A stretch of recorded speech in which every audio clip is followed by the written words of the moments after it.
Oh, we're just having all kinds of problems tonight. Welcome, everybody, to the Captain Logan Show. The lead-in music is gone. It crapped out on me. I'm having all kinds of technical issues tonight. But thanks a lot for joining us on the Captain Logan Show. I am trying out a new laptop tonight, which I've been using for the last couple of weeks for occasional solo streams and stuff while I've been on hiatus. But I actually haven't tried to operate a Captain Logan Show from it yet. And of course, DJ, I've got to be doing a show where I've got a million tabs open for news, and I'm sure that's slowing everything down. I think this thing's going to be better than the desktop I was having issues with, but it clearly still has some limitations. Well, as we go through the show, and you can close each news story as we talk about it, and the show quality will just get better and better as we go.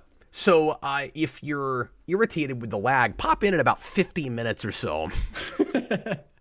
Welcome, everybody. I've missed you, and I've really missed you, DJ. I logged into Skype, which I realized I didn't actually have on my laptop yet, because I forgot that I haven't actually run a Captain Logan show from this yet, and it said the last time I saw DJ Martinez was 19 days ago. Wow. What have you been doing for 19 days, sir? I've been writing a movie script. That's good. That's good. That's what you promised when you left, so it's good that you did it. Yeah, I'm not done with it yet, which is why I'm ostensibly still on a hiatus. I know we're doing a Captain Logan show tonight. We had so much news to catch up on. Of course, the darn universe, DJ, has to throw all this new stuff at us. The whole world has to change while I'm off work. And so I thought we better come back and go ahead and tackle some of this stuff and then come back to normal more or less next week. I am still going to be doing some stuff this week, or at least one more thing for sure. Let me go ahead and announce this real quick. Tomorrow night around 7 Central, I'll let you know if the time changes, folks, because I just decided this today, but Jason and I are going to broadcast a review for the Power Rangers reunion special that drops on Netflix tomorrow, Once and Always, and I don't think, DJ, that the Power Rangers producers expected this thing to light the world on fire like it's doing, but it seems like everywhere I turn, all anybody is talking about, at least in my circles, is this 55-minute special, and I think some folks are going to be disappointed. I hope it's decent, but it sounds like a bunch of old school Mighty Morphin fans are coming back for this thing that didn't experience Annie and Neo Saban, that haven't looked at Power Rangers in a million years, and who are probably not at all familiar with or used to the aesthetic or the sensibilities of modern Power Rangers, of which this clearly is going to have based on the trailers and the scenes that we've seen so far, because it's the same writers and it's obviously the same camera crew. So yeah, we'll see what that's like. I hope it's fun. I hope it's watchable. Yeah, I know nothing about it except for what you have said. I am totally in the dark. I am in very different circles, I guess, because I have not heard a single person talk about this. But I know you're in like Power Ranger groups and stuff on Facebook and stuff. So yeah, but even on YouTube, I'm just surprised by the sheer number of people who did reaction videos when the first trailer dropped, and really lengthy speculation videos, and like not just Facebook and social media, like the Power Rangers YouTube circles are just huge into this thing, and not even just Power Rangers fans. Like a lot of pop culture channels that don't usually cover Power Rangers came out of the woodwork for this. And interesting. I wonder if they're not going to be kicking themselves, and if Netflix won't be kind of kicking itself, going, oh, we should have probably made a feature, because people are reacting to this like it's a feature, and it's 55. I thought it was only 45 minutes, but the runtime according to Google is 55, so it's at least closer to an hour. Oh, that's cool. Almost 3 episodes. Yeah. But I can still kind of tell just how much they're gonna cram into that, and how rushed it almost certainly has to be with the sheer number of things we know are going to go in that thing. But yeah, people have been asking me to talk about that, so that's why I wanted to mention it up front, because I know we'll get questions about it tonight. So people are asking me to talk about the last trailer and stuff tonight. I'm not going to do that because we've got that dropping just tomorrow, and I don't know how so many YouTubers got to see it early, but there are already like several reviews of it up. Oh, you gotta write to them. Hey, we have hundreds of episodes of Morphin Mania. Where's my invite? I thought you were going to say, we have hundreds of viewers. You really should have let me see it early because I have dozens of viewers. Well, anyway, I hope everybody... Almost 4 of them like Power Rangers. I hope everybody's doing well. Yeah, we have more episodes of Morphin Mania than the number of people that were watching that show. I miss doing that, and I keep wanting to find some excuse to bring it back, but there's just not enough interest. Not enough time in the day. Yeah, that too. Well, as we all know, I'll make time for crap I really want to do, even if it's not remotely lucrative or sensible.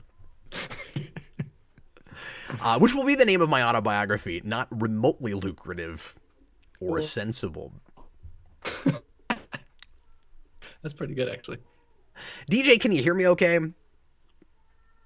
I can. Yeah, you're sounding good. Every like 40 or so words, there'll be like one dropped syllable or something. Yeah. You sound great for the most part. Okay, the performance is not super great on my end, so I just wanted to make sure that you could hear me because it's, I don't know, we're dealing with some frustrating issues, but we'll work through it. It'll be okay, and I may not show as many articles as I usually do, and we'll just kind of talk about the news more generally if we have to.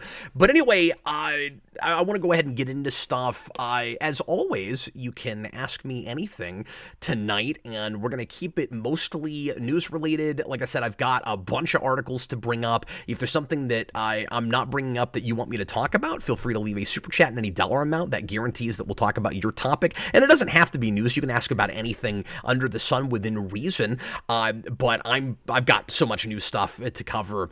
And I know that there's things that I'm not even going to bring up that have happened in the last couple of weeks. So make sure if there's something you really want to hear me talk about that you bring it up, either in super chat or as a regular comment, and we'll get to as many of those as we can as well.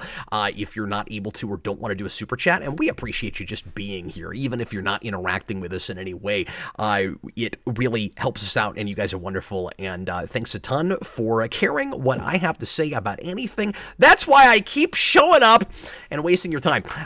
So you can leave a regular comment in lieu of a super chat, and make sure to tag DJ Martinez or The Welder or Films by Color or Man Waving Hand.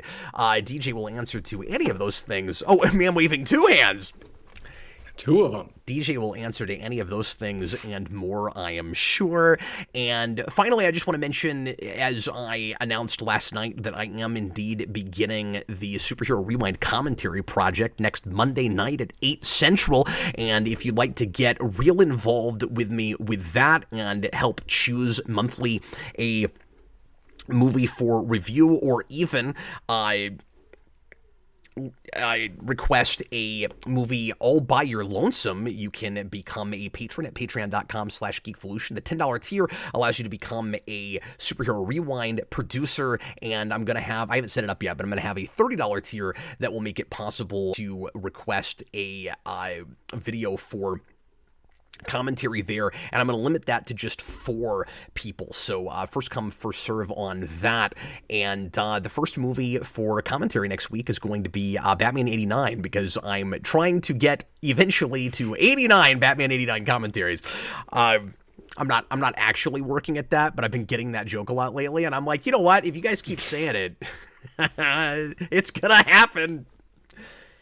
Again, anyway, not remotely lucrative or sensible. Precisely. Not even a little bit. Okay. But dang impressive. 89 commentaries. Yeah. Impressive as in, what a mook. Like, why would you even do that? Hey, I couldn't do it. Lots of people couldn't do it. Lots of people wouldn't do it, I think, is more. I mean, you could. Anybody could. Anybody can generate content. It's just, what's it going to look like? Is it going to be any good? That's the real question. No, not without the captain. Aw, shucks. All right. Well, are you ready for news, DJ? I'm ready. Throw it at me, because I've been ignoring it all these 3 weeks we've been gone. So tell me what's going on. You can't wait to find out. I exclusively get my news from the Captain Logan show. So I've been in the dark for 3 weeks. That's unfortunate.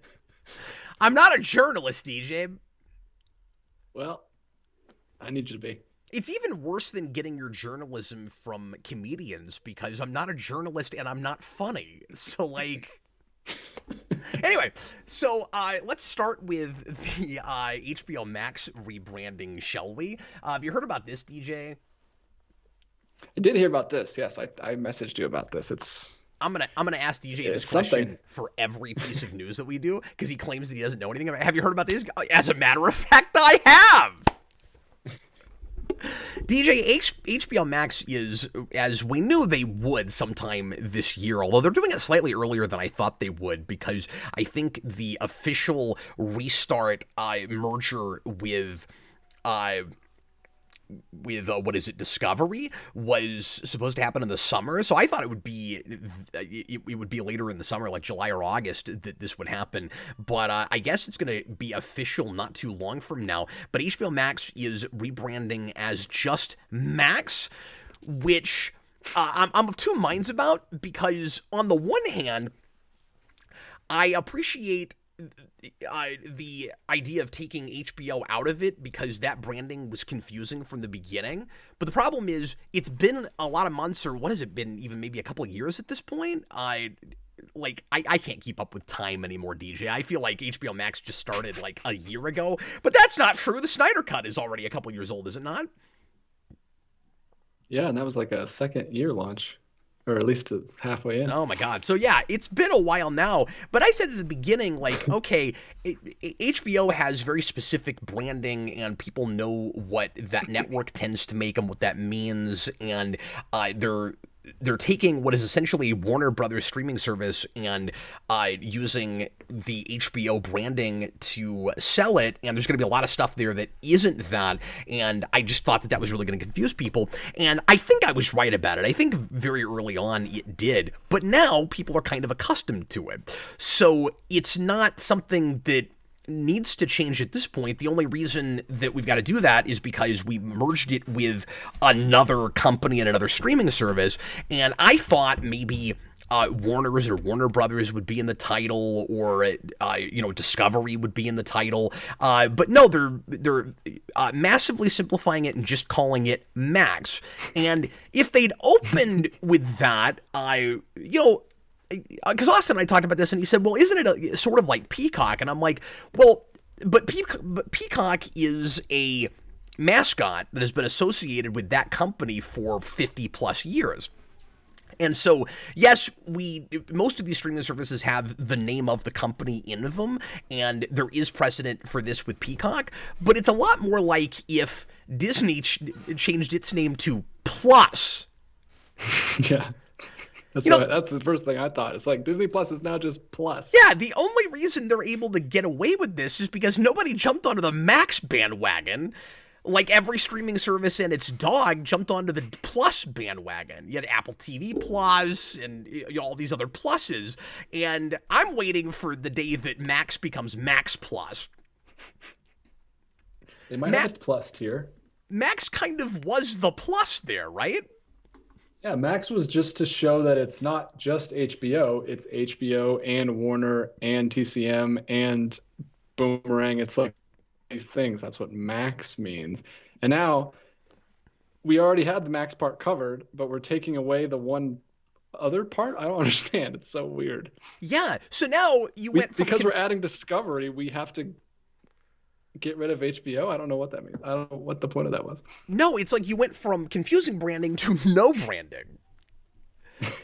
And I've heard some people say, and Austin said this too, because he liked the name change. He said, well, a lot of people just refer to it as Max anyway. And I'm like, yes, that's true. And it's going to be weird that my shorthand, because it's going to be kind of the opposite of the HBO thing, where your mind's not going to go to any place at all. You're just going to be like, what in the world is that?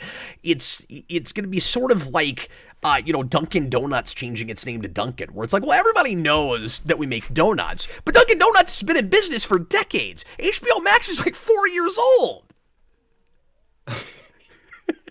See what I'm saying? That's a big difference. Yeah, no, I'm with you.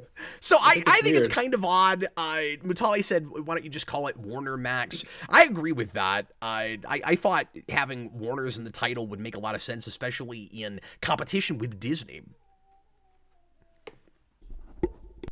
Yeah, I don't know about that. I don't feel like Warner is anywhere near of a household name anymore these Maybe days. I don't know not. if you could ask someone to name 5 Warner properties. I don't even know if they could. Okay, but the same. You could have said the same thing about Paramount. Yeah, but And Paramount's not like doing great. and they I did it. wouldn't say No, they're like the cream of the crop to be cribbing from. so are you saying that the smarter thing would have been to just keep it HBO regardless of Discovery? Because I think their worry is, but some of the content is going to change, and we're taking things off, and it's not going to be the same service.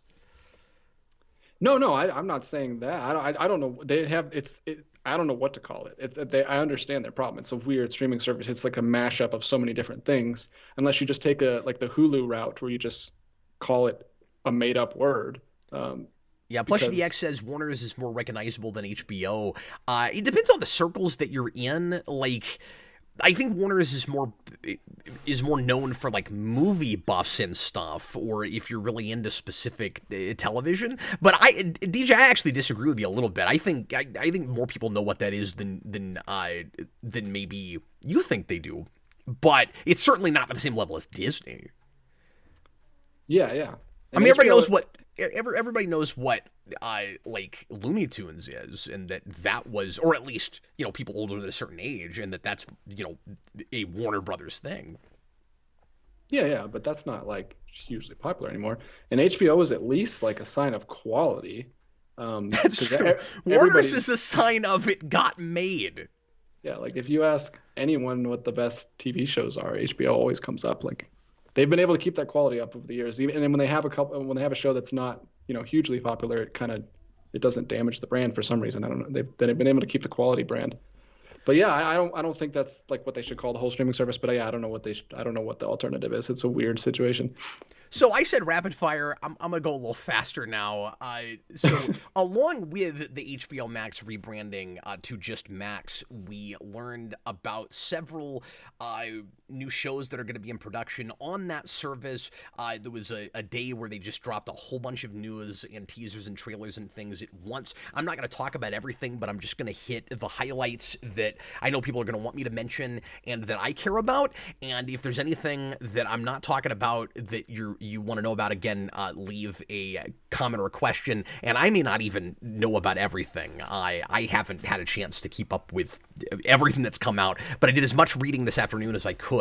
So this is very divisive news, DJ. HBO Max, this is going to be a problem because I don't know how many weeks it's going to be after the rebranding that I'm still going to be calling it that. Max, registered trademark, is going to be putting out a Harry Potter reboot in the form of a TV show in the kind of along the same lines as a Game of Thrones. Not, of course, in being that adult and rough and tumble, I'm sure, but just in being serialized and taking its time more, and they're making a big deal out of, this time we're going to be more faithful to the source material. J.K. Rowling is supposed to be executive producing it, and for obvious reasons, a lot of people are kind of miffed about that, and there's a lot of discussion amongst fans about whether or not they want to support anything that she's involved with because of kind of uncouth tweets about transgender stuff and all of that, which I won't get into, but I just wanted to bring that up because it'll be interesting to see if it affects this very much, and how much of people's because most of what I'm hearing is negative about this. It'll be interesting to see how much of people's lack of interest in this reboot in doing Harry Potter again, but as a TV show, has to do with how iconic and beloved the movies are versus just how kind of volatile the discourse around J.K. Rowling is right now.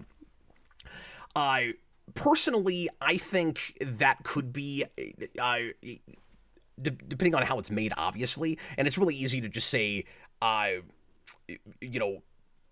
with anything, like let's have a wait and see attitude and maybe it'll be great. But like there is a lot of, I mean, I'm not a giant Harry Potter fan or anything, but there's certainly a lot of stuff from the books that were left on the cutting room floor, particularly with book 4 and I think some stuff even with 5, but I think the bigger issue was just stuff that's kind of alluded to or set up that's not paid off. And so, like, in some ways, those movies as a series are kind of an incomplete piece. And I'm not saying that I necessarily have any faith in this whole thing, and like I don't have any reason to yet. I'm not even sure who exactly is going to be working on it, but I do think that on paper it's not a bad idea. It sounds like what a lot of fans would prefer is just more stuff set in that universe as opposed to doing it all over again. And I think a lot of that again has to do with, for a lot of people, that movie series is like a Star Wars, where like rebooting it is blasphemy or something, and I would have to have a wait and see attitude on it. I feel the same way as I did, and I know you liked the show, and I didn't watch it, so I have no dog in this, DJ. But like I feel the same way I did with the whole Amazon Lord of the Rings thing, where I thought that it would have made a lot of sense to just redo that series and reboot it and like take their time a little bit more with it instead of kind of half making something that was still sort of set in that world, even though they didn't have the rights to set it with those movies. But I don't know. So I'm a little, uncertain about that whole thing. I don't think it's a bad idea on paper, but the way I'm hearing a lot of people talk about it, I don't know that it's going to be successful. I think it might be that Lord of the Rings thing all over again. Yeah, it's interesting. I guess I'm opposite. I'm the same as you with this, but I guess I'm opposite from Lord of the Rings because I got the Lord of the Rings adaptation that we needed, and I don't need another one. But I can watch Harry Potter again because I don't really like those movies, and I didn't grow up with them, and I haven't read the books, so I have like no dog in the fight at all. But I think a TV series like Game of Thrones, or like they just did what's that other miniseries? The first book is called A Golden Compass, and I don't know what the whole series is called, but HBO just did an adaptation of that, and I didn't love the series, but just because I don't think I would like those books just based on the source material. It was a little too like beating me over the head with the with the allegory. Same here. That's why I never watched it. Yeah, but the production value was amazing and it looked so good, and I was very impressed with how it looked. And if HBO can do that with Harry Potter, why not? I don't know why we wouldn't want an adaptation that could be a little bit more faithful and have some more time to breathe.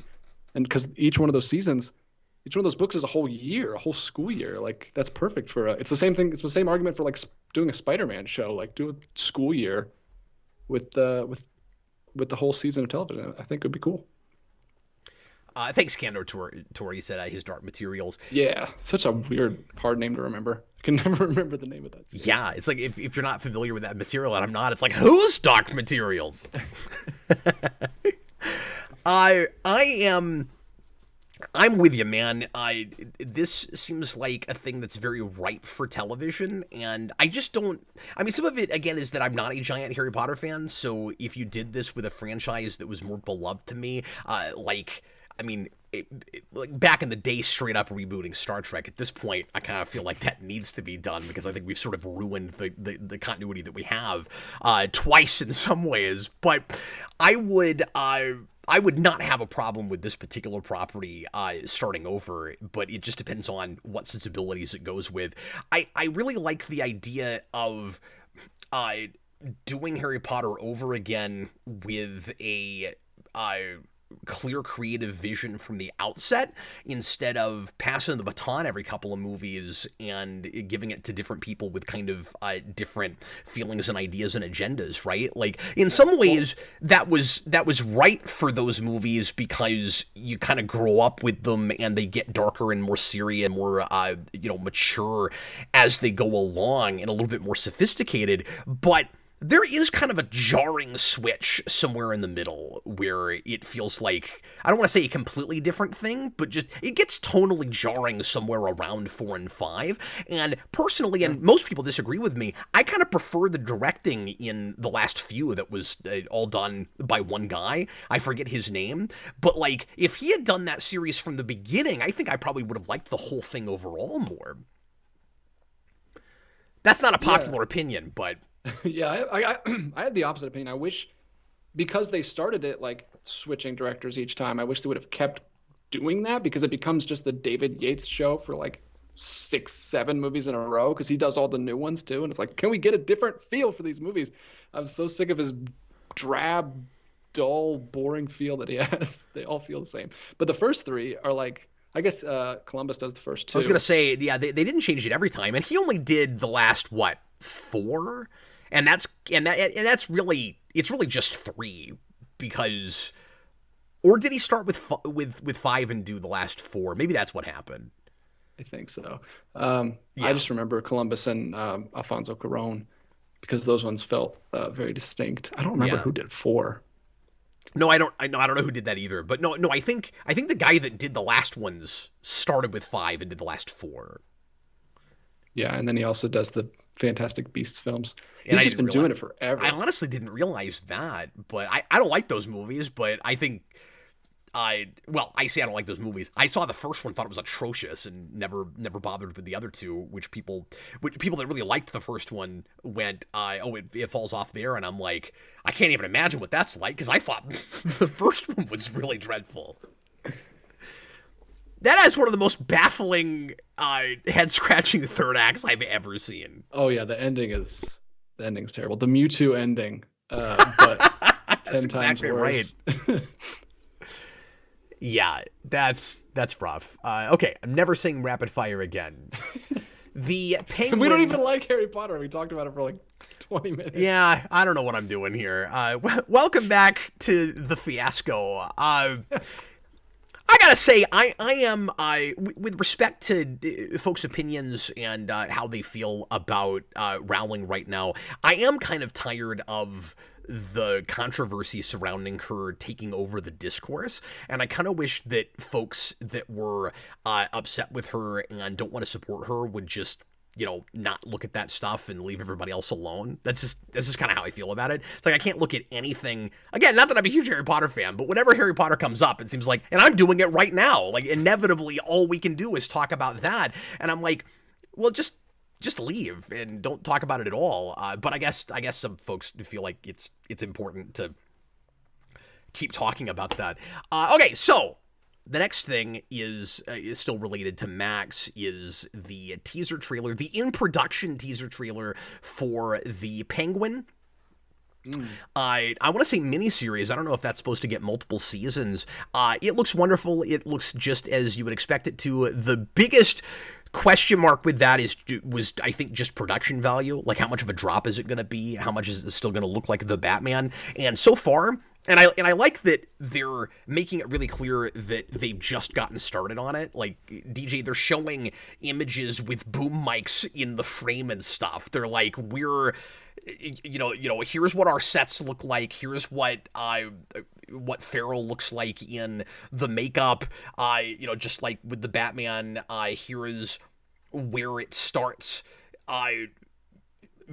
Compared to where the Batman leaves off and all of that. You're getting a little bit of a sense of plot stuff and of the gang war of it all and the crime politics and all of that, but it's like we're making this show, and here's just a tiny glimpse of the production of it, and that's kind of fun. I think it's smart to do that because of how long it's been since the Batman came out, just to remind people that this thing is still happening, and it doesn't look like a dip at all so far.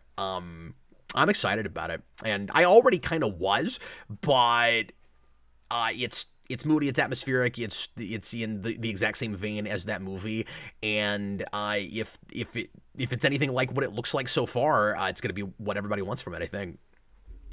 It's very cool. It's called the in-production teaser, and it feels kind of like an old classic trailer where they used to just have the act. I mean, it's not like that, but like, remember you did this in your Batman trailer video you did, where trailers used to just be the actors talking about the movie and like, hey, this is Yeah. in production. This is what we're working on. We're excited to show it to you. Stuff like that. That's what it feels. It reminds me of that. It's like a classic trailer.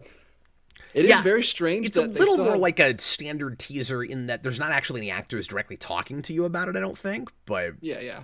But just like with the text they're using and saying, hey, this is in production. We're working on this. And the fact that it's very, very strange that everything, like you said, they're showing you behind the scenes footage of like the boom mics and stuff, but they still put in the muzzle flashes on the guns. It's like, what? Are you actually, you want us to believe you're actually shooting these guns on set? What is going on? It's very weird. I don't know. It looked pretty real. Maybe they are. And something very strange. Tell me if you had this. I Yeah. don't understand this. I can't tell you why because I don't think it looks bad, but I can see Colin Farrell's face more now. Like I can recognize that it's him in a way I couldn't in the movie. I wondered how much of that was lighting. Because if you think about it, in the movie, tell me if I'm wrong about this, we see him like 70-80% outside. Like he's not lit up by like interior, overhead lights and stuff all that much in that movie. Yeah, maybe so. And when he's driving the car, it's at night and stuff like that. And most of that trailer is he's in an office, he's in a he's in a gang building. Yeah, maybe that's it. I don't know what it is because I'm sure the makeup is the same. I don't think they would change it, but I can see his eyes, his eyebrows, and like I can see his expressions more. I don't know. It's weird. Just a note that I just noticed. But yeah, it looks like a. Interestingly, I think it's going to feel like a slightly different genre than the Batman because there's obviously a crime drama and gangster, piece to that, but it's much more of a, kind of serial killer thing with all the mob stuff in the background. And I think in some ways this is going to feel a lot more like a classic gangster movie and noir where it'll take that stuff and bring it a lot more to the fore. I honestly am a little surprised, and maybe I shouldn't be, that it's just called The Penguin. Because we knew that he was supposed to be the main character of that series, but I kind of thought maybe it would have a different title and he would just be the main character we were following, which makes me wonder if, but I mean, it's not like a Star Trek Picard sort of situation where it's like, you just went with, the obvious generic thing to call it so that people would actually watch it. Like, maybe there's a little bit of that. Like that's a character that people are familiar with both from that movie and just Batman lore.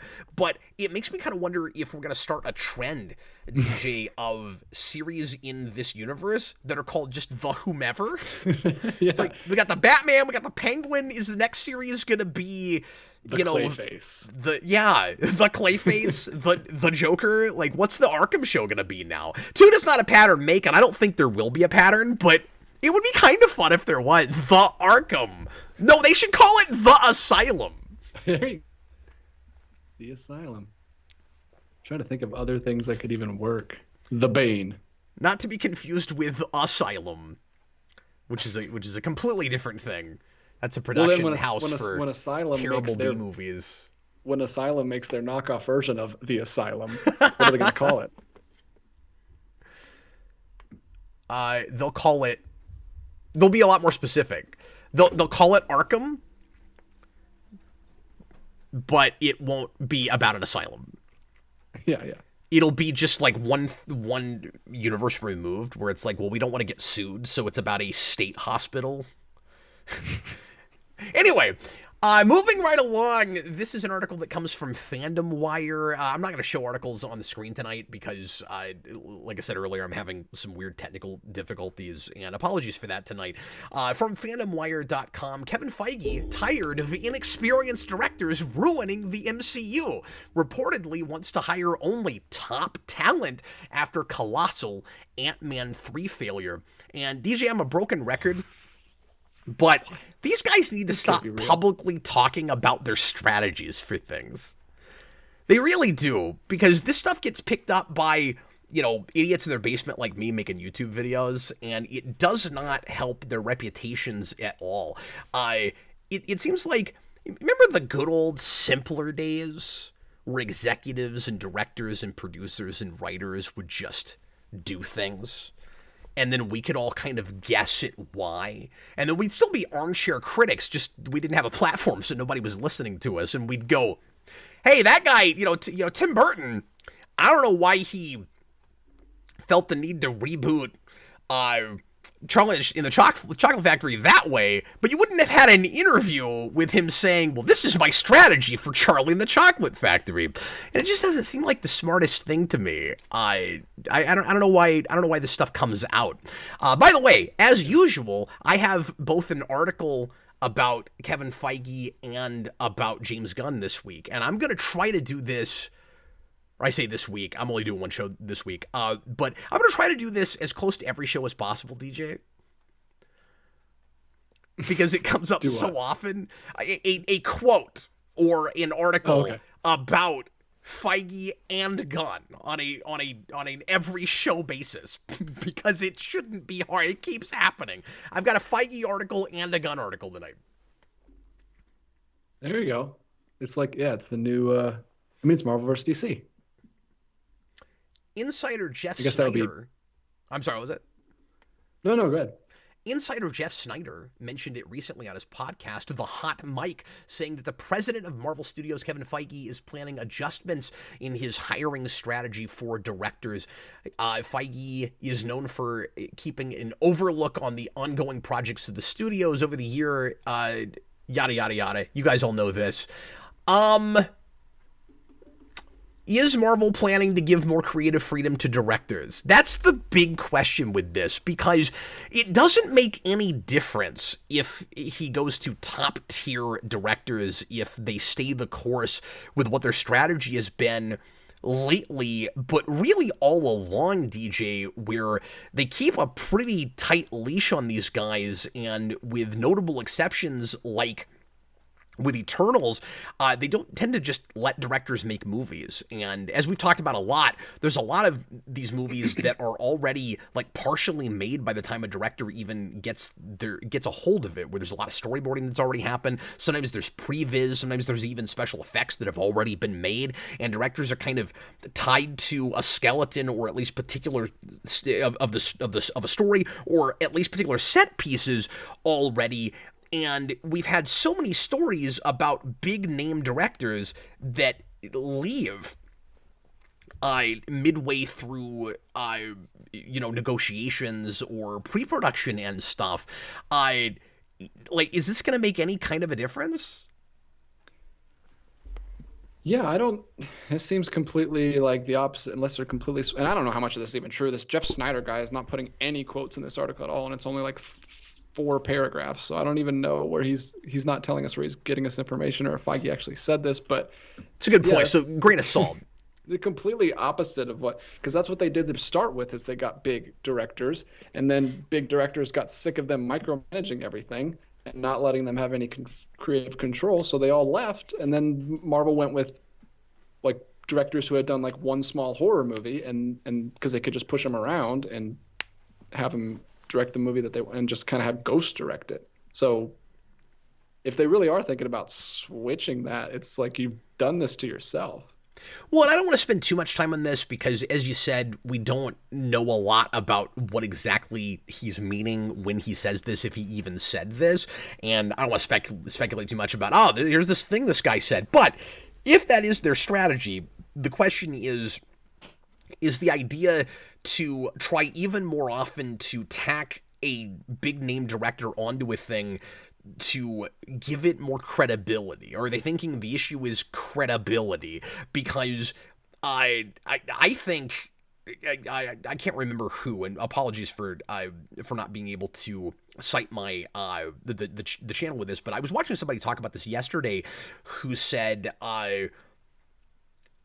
directors very often don't even really get butts in seats anymore. For a lot of moviegoers, it's not really about that, especially for these kinds of movies, right? With rare exception, and when it is a big deal, it's kind of more of a cult following and that kind of thing, right? There's a lot of people that went and saw the Snyder movies because it's Snyder, but they didn't perform like they were expected to perform, So it's not like that was enough of the movie-going audience. Yeah, and that's, I mean, that the recent examples of that in Marvel are Sam Raimi and Taika Waititi, and those last two. I mean, obviously Doctor Strange didn't do bad; it performed well, but a lot of people didn't like A lot that of people didn't one, like it. and nobody liked Thor 4. So like, And yeah, Eternals wasn't well liked, and that was more or less a director that was allowed to just make what she wanted to make.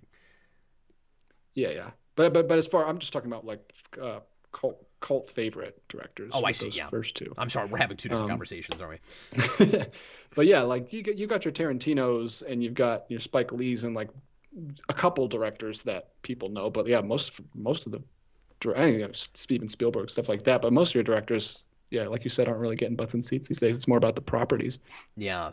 So, there's that question, and then if the idea is give these and I'm saying big name, if this quote is to be believed, it's more about like talented directors that have a lot of experience that have worked a lot. If the idea is, because I wish this is what he'd said. I wish he'd said, okay, we're just gonna find people we really trust and let them make movies and hope for the best. That's what they should be doing. That's what Warner's finally started doing with some things like Joker and stuff before they finally had James Gunn take the helm, and it helped them immensely, where they stopped worrying so much about continuity and people just making movies. We're not getting that from this. We're not getting, we're not worried. We're not so concerned with the sheer universe of it all anymore. We're just gonna let talented artists make movies. If he was saying that, I would really be applauding that. But I don't trust that it's not still going to be very micromanaged, and I also don't trust. And this was another thing that video I watched said, and I agree with this. Which is why I'm saying it. I also don't trust that these that the big names that you might be thinking of are even going to be interested in working with Marvel anymore. It's almost like these guys, like Feige and the guys at the top, are still a little in their own heads and drinking their old Kool-Aid, and thinking that they've got more clout than they do, and maybe not realizing, like panicking at the same time as going, yeah, but we're still Marvel, right? And I just don't think that's the right attitude. I don't think they should panic. I don't think they should freak out and go entirely back to the drawing board necessarily. But I do think they should just work a little smarter and let people just tell stories and not worry so much about like the PR side and the agenda side and all of that.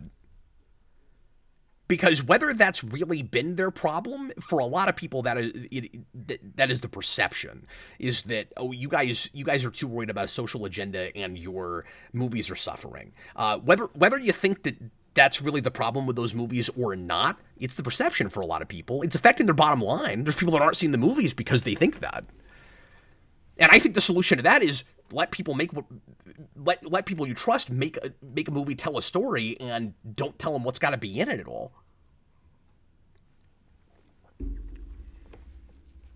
Yeah. I think the continuity is also the biggest problem. Is they're trying to control everything, and they can't let these people take the time they need to make movies because they have to get them out because they have this huge master plan, and it's just a mess. It's turned into a big mess. Yeah, sorry, I just dropped something off my desk, and it's and it's a problem. Okay, moving right along. So here is the James Gunn news. I'll just mention this real briefly. From Collider, there was a tweet from James Gunn, I think a week ago, maybe, just a few days ago, saying that James Mangold is writing Swamp Thing, and that I think is a good choice potentially. Mangold, it makes me wonder if he'll direct it or not. I suspect he will if he's writing it. I bet he'll at least be given the option to direct it. But then again, maybe not, because he's writing that simultaneous with apparently a Star Wars movie, and I'll talk about that stuff here in a second. We'll see if any of these Star Wars movies actually get made, because we're constantly hearing trilogies and movies getting announced with Star Wars that end up not actually coming to fruition. But given that those were announced during Star Wars Day at a big event and all of that, maybe there's more of a chance of it finally really happening. And Disney is, I'm jumping ahead of myself now, but Disney seems really concerned about finally getting Star Wars back to the big screen. Because it's been so long and because the reputation is so not good for Star Wars right now. But yeah, so Mangold is going to be writing a Swamp Thing and a Star Wars at the same time, and kind of like stun and kill with a Star Trek phaser. You don't want to get those confused. Yeah, be careful when you're writing your Swamp Thing and your Star Wars, not to start accidentally mixing continuities. I think those are two really funny things to write at the same time. Swamp Wars. Star Thing? That's interesting.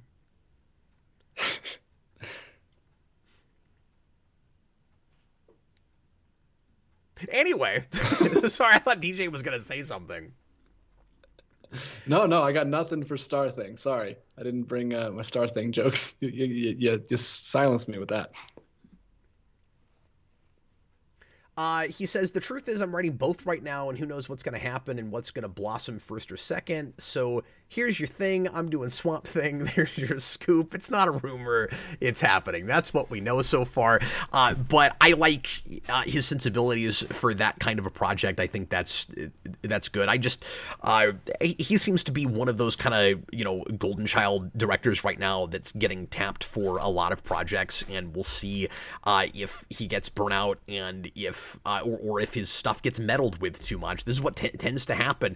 I'm getting cynical in my old age, and I hate that, but I'm getting to a place, DJ, where somebody that I like gets tapped for something, like really high profile, and I go, oh man, I hope that that doesn't get too watered down and doesn't, come out and everybody hates it, because then they're going to have 5 or 10 years of not being able to get work, or not being able to put out things that aren't, horribly meddled with by studios and all of that. Every time somebody I really like makes something high profile or not, the next thing I want to hear is they've gone to an independent studio and they're making their own thing, because a lot of directors I've liked seem to just get, kind of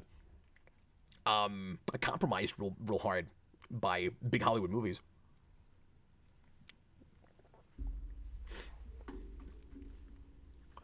So, Guardian.com, Star Wars announces 3 new films on the way with Daisy Ridley to return as Rey. Now, I think we talked about a rumor with this months ago that there was supposed to be a new trilogy of Star Wars films that would star Rey but not bring back any of the rest of the new cast, and that it would reboot and ignore the movies that were not financially successful and that or successful enough, and that the fans really lampooned and didn't like. The only thing that seems to be true out of that rumor is that a Rey movie is happening.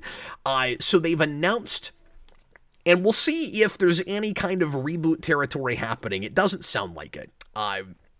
That we would, or like partial reboot, ignoring the last few movies. It doesn't sound like that's happening, but it sounds like they're trying to push it forward far enough that they can just ignore what they want to ignore. So the Rey movie is supposed to be her 15 years later starting a new Jedi Order, and I loved that character in Force Awakens to the point where I wanted to collect her. I really liked Rey, and then they didn't put out very much merchandise for her initially because they didn't think that Star Wars fans would buy it.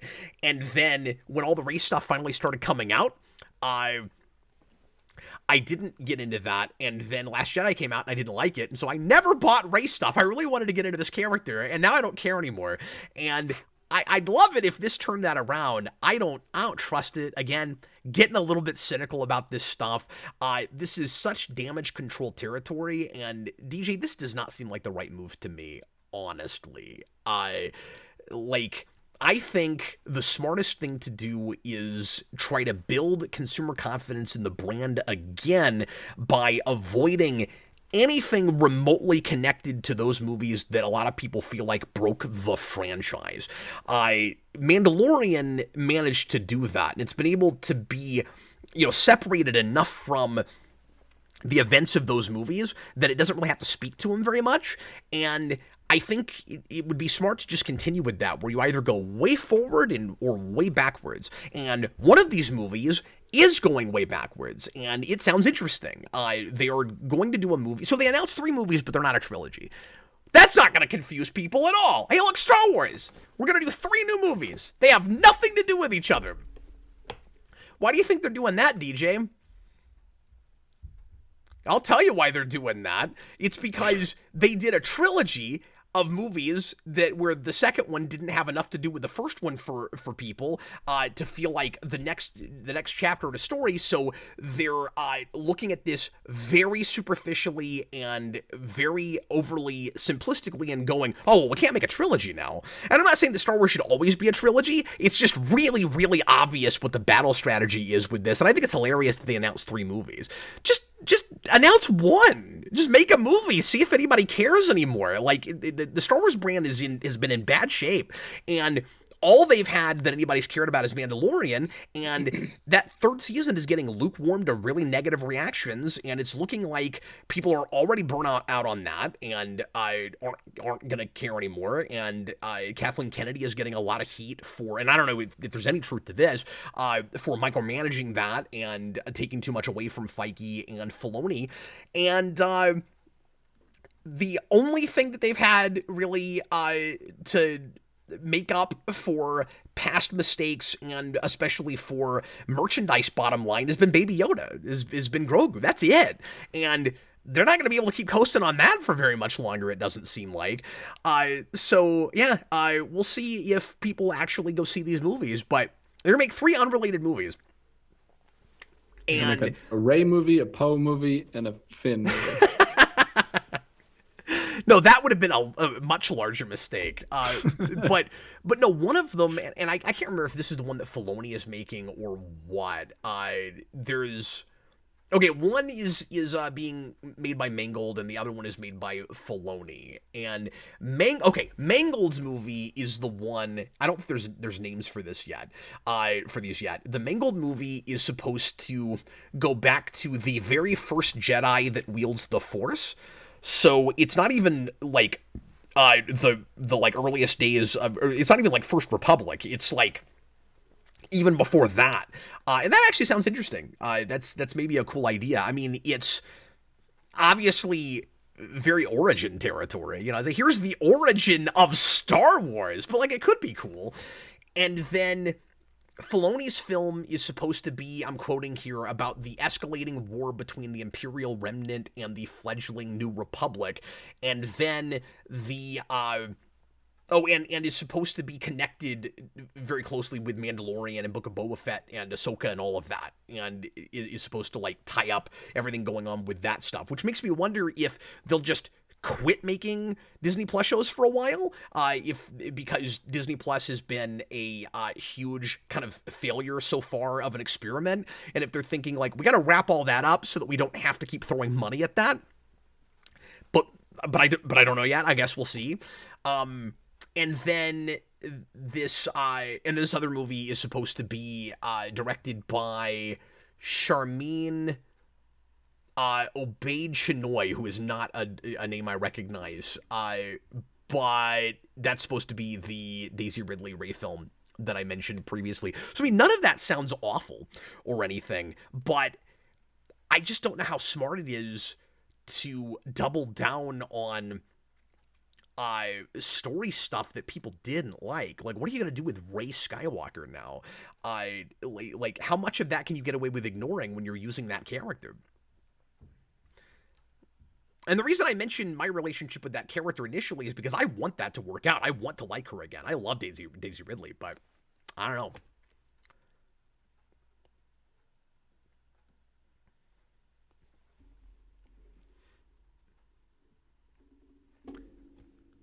DJ has no opinion. About Star Wars? No, of course not. No, I know, but this is the part where you're supposed to think of something, anything to say. I've got super chats here if you want them. We'll go ahead and get to those in a second. My apologies, guys. It's apparently impossible to spend less than 5 or 10 minutes on any of this stuff. There's just so much that's happened. I wanted to mention the because I forgot to do this earlier when I brought up the Penguin teaser because we were talking about Max stuff. But we also got a second trailer for Barbie, and that looks like so much fun and even cooler than I thought, honestly, and I was already pretty on board with everything I was seeing with that movie. I love how colorful and light and it looks. I love the risks that it's taking. It doesn't seem to care who who buys into it and who trusts that.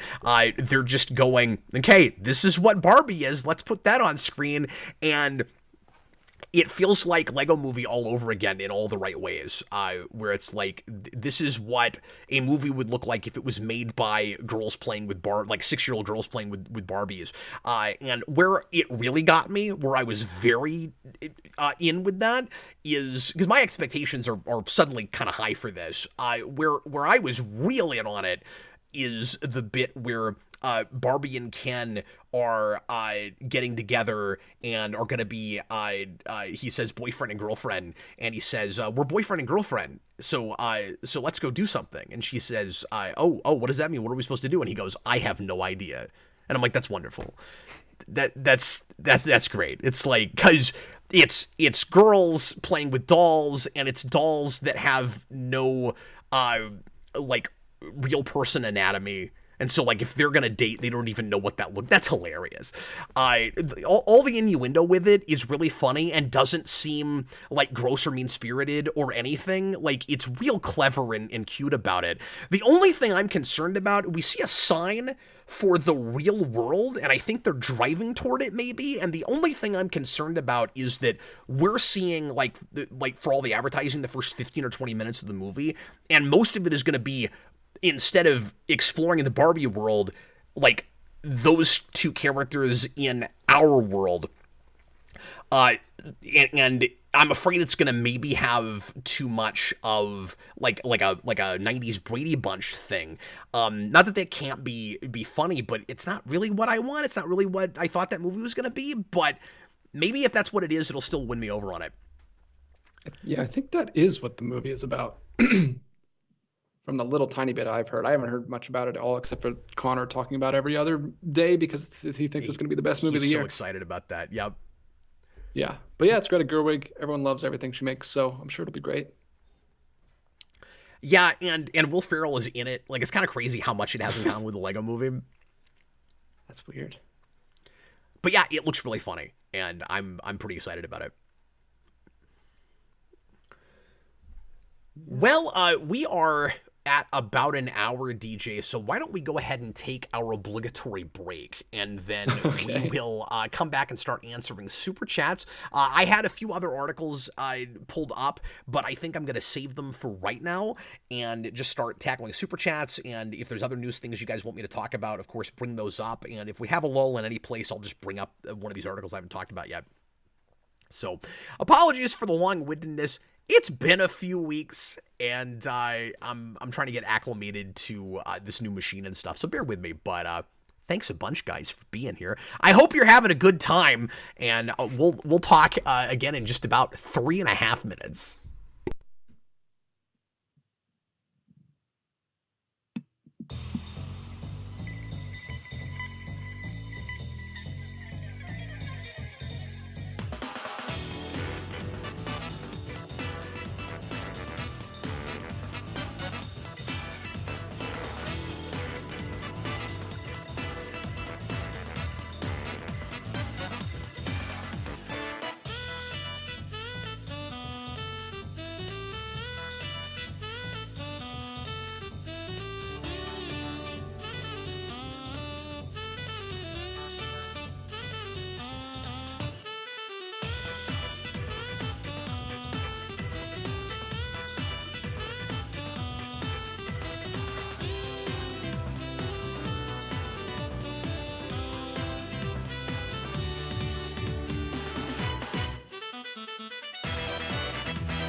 And we're back. It's time for the second half of the Captain Logan Show. And DJ's got several questions at the ready. Feel free to throw in more super chats and regular questions if you are so inclined about anything under the sun, but especially this just plethora, this onslaught of news we've had in the last couple weeks about pop culture stuff and superhero movie and other news. One thing I meant to bring up that I'll just say real briefly, because this is one of my main stories and I haven't gotten to it yet, is that and I want to make sure and mention this because it's in the thumbnail, DJ, but apparently Amazon is greenlighting several shows for MGM properties that they've acquired.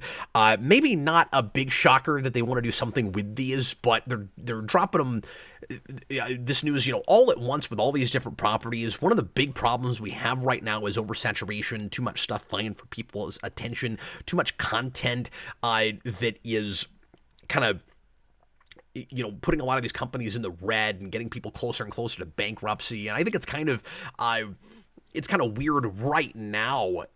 Maybe it's counterintuitive to announce just a ridiculous amount of stuff all at once. But apparently they're going to make series based on RoboCop, Stargate, Legally Blonde, and Barbershop. I can't get excited about, those last two things I don't care anything about, of course, but I can't get excited about RoboCop or Stargate right off, like on the face of it. Maybe RoboCop a little bit more than Stargate. I'm leery about that. I don't want to see a reboot for Stargate because I'm a fan of, at least a casual fan of the sci-fi shared universe, the old Sci-Fi Channel stuff, and it was looking for a while there like they were going to bring back the original director of the Stargate movie and make more of those, and I was really glad that didn't happen, but I don't want to see a TV reboot either. Like, I like to see on the same continuity, and I would be surprised if they did that. So, anyway, I just wanted to mention that is happening. DJ, what do you see in the comments, sir? All right, so the first super chat I got from this evening is from Mutale. Hi. And he wants to know, what would excite you the most to see in Secret Wars? MCU Daredevil teaming up with 03 Daredevil, or MCU Punisher teaming up with Thomas Jane Punisher? Definitely that first thing. It would never happen, right? There's no way Affleck would want to come back for that. And I have more tolerance for the kind of gimmicky multiversal crossover stuff than some of my friends, than DJ certainly, but I'm at a threshold with it, man. Like I would have a hard time getting excited about any of that stuff because I wouldn't trust that it would be done in a tasteful or creative, and fun enough way. But assuming you put the right writer on it and it wasn't just kind of a 5-minute scene and the whole thing was, okay, let's come up with some kind of an excuse to put those two Punishers together, that would be more fun, because mostly just because that's a superhero world in the first place. And to be fair, like the Thomas Jane Punisher, no, that one. Sorry, I was conflating it with the Warzone Punisher. The Thomas Jane Punisher is in a something of a more grounded universe. It's still pretty comic booky, but it's a more grounded universe than like regular superhero stuff. So I don't think I could get excited about him teaming up with anybody in a like multiverse sort of way. Well, don't let the people who think he's in Spider-Man 2 hear you say that. What do you mean? There's a bunch of people on the internet that think he's in Spider-Man 2. Oh, that's right. Consider that a cameo. The whole background thing. Yeah. Yeah, just because there's a guy who kind of looks like him. Well, I guess what's kind of interesting about that is when you look at those two examples, or those two ideas, the MCU side, if it counts as MCU with like Netflix Daredevil, in that particular case, that's the more grounded thing to the 2003 Daredevil, whereas with With Punisher, it's the other thing that would be more grounded. I don't know by the end of that whole continuity, which is more grounded when you've got like magic hand ninjas. That's a good point. It gets real silly later on. Yeah, that's fair. But it definitely season 1 versus the movie, obviously. No, maybe I'm wrong about that. Maybe MCU is always less grounded than those other things. I mean, they talk about an alien invasion all the time, but AMC Comics says, honestly, I'm not sure there's anything Affleck wouldn't come back to. He has said he'd never come back to Batman, and here we are. Yeah, but that's for 5 minutes in a movie. Well, there'd probably be 5 minutes in this movie too. That's true, but in that case, I don't want to see either of those things. But and then here's what would happen is he would come back and be Daredevil for 5 minutes, and then I have to hear the whole internet talk about how good of a Daredevil he was, even though none of you people were here the whole time. Yeah. Like I have to do it with Andrew Garfield all of a sudden. Oh, everyone likes Andrew Garfield now. It's cool to like Andrew Garfield all of a sudden. When I was all by myself in 2012. Yeah, remember back when Amazing Spider-Man 2 was the worst thing ever? Yep. I like what he said too. He was like, and where were all good. your people in 2014? Yeah. It's not good, but I still say it's not the worst thing I ever saw. It's a little baffling, certainly. Yeah, it's just pretty bad. I'm not an apologist for that one. That one's pretty crazy. Yeah. So you answered that. You said Daredevil. I did answer that. Ian Chandler, $5. Hi. Hey, Cap, just saw this today. How are you feeling about the announced Galaxy Quest show? I had not heard about that yet. But it's weird because there was an announced Galaxy Quest show years ago and nothing ever came of it. So I don't know if this is it finally happening or if this is a completely different, unrelated project to that. Is it an Amazon thing? I guess I can look it up. AMC Comics just said Daredevil #2. I just have 1 and 2, and then what are we gonna call ourselves? Well, it'll be like Thing 1 and Thing 2. Well, Elektra Daredevil is a thing in the comics, so they can bring back Jennifer Garner and she can be Elektra Daredevil, and they can have 3 Daredevils. You know, it's so funny that you say that because I've been completely out of touch with comics, and I didn't realize that the Elektra Daredevil thing was happening. And I finally saw that costume via a statue, and it was one of the like diamond statues that I've got a bunch behind. I don't know if you can see them right now, but I've got a bunch behind me, and I saw that, and I was like, oh, that's a really cool design. I've never seen that. What is that from? And I was thinking about getting it because I really liked it, and then I was like, oh, it's brand new. And I'm like, I don't know how I feel about buying merchandise based on current Marvel comics that I've not read when I'm really kind of not interested in current comics. No, it's a cool suit. There's a Marvel Legend coming out this fall, and it looks really good. It's like the best in the wave. Oh, Paramount Plus. Oh, that's weird. Everything about that is weird. Yeah, I don't want that. Oh man, I trust the people doing Star Trek to do a parody of Star Trek? No, well, they're already doing parodies of Star Trek. Why? Maybe they'll nail it then. And I'm not just talking about Lower Decks. Maybe they'll nail Galaxy Quest by accident by trying to make a real Galaxy Quest. You guys need to stop telling me about things like this because it just I always have this moment, and I don't mean to be dramatic, but this is going to sound dramatic. Every time I see something like this, I go, I don't want to do this anymore. I don't want to have to talk about news. I don't want to be a fan of things. Like I'm you know what? I'm just going to sit in a chair and read old books from 100 years ago. Or watch old movies from 100 years ago. They're that's good too. All I'm going to do, yeah. Other, real quick, I guess I'll just bring this up because somebody probably will. I just got a message from Austin on the break, and we've got more breaking news for Star Trek on Paramount Plus.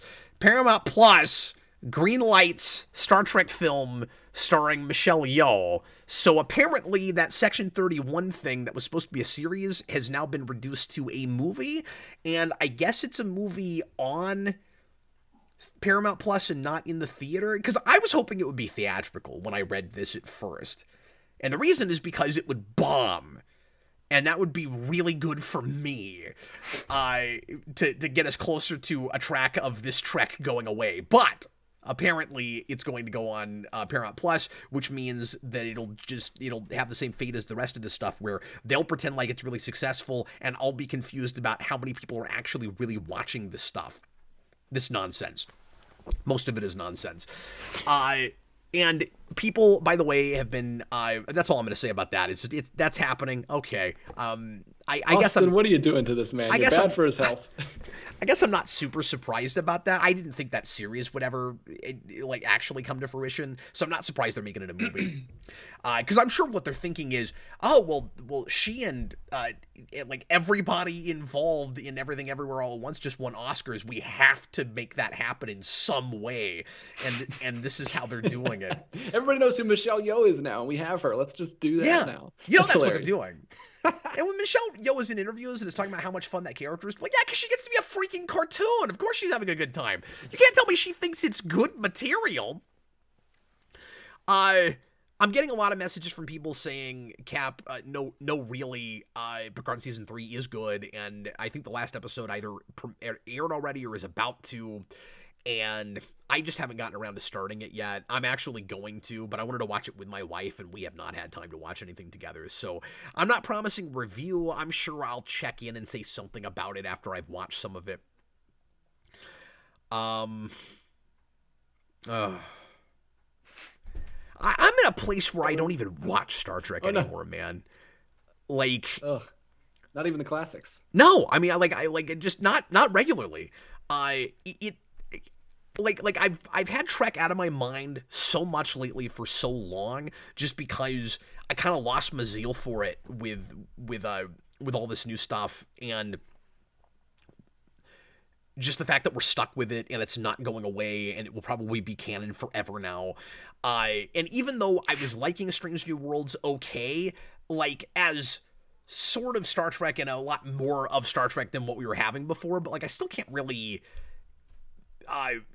And I don't mean to make everything about continuity, but a lot of what I loved about Star Trek was the living and breathing world that we had. And I don't want to get in the weeds with this again too much. I've done my rants about this a lot. And I know people are very tired of me talking about this, which is why every time it comes up, I just kind of spin my wheels and go, how long am I going to talk about this before I piss off everybody and they leave? Not because very often even that they disagree with me. They just don't care about current Star Trek and don't want me to talk about it, which is totally fair. But it was a big deal for a second. For me, it was a big novelty for where I was watching a thing that actually sort of felt like Star Trek and where I understood what was happening.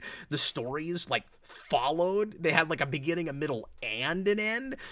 But the novelty of that has certainly worn off, and I'm very trepidatious about the second season because I don't trust that it's not gonna fall off and get very strange, and I don't like that they're not giving Pike enough screen time and enough things to do in his own show. But anyway, yeah, I'll watch that show, Picard, and it does. It's just everybody's talking about how much better it is than season 2.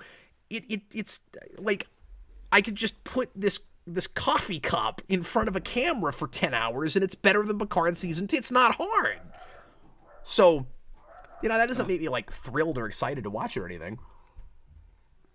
Even and also, are upset about Star Trek. We're so stuck in this nostalgia bait place that I'm afraid that a lot of it is just going to be, yay, these characters are on screen again because it's the original crew, TNG crew coming back, and we're making all these references to things that you're familiar with, and people are going to have their catchphrases and their callbacks and all of that.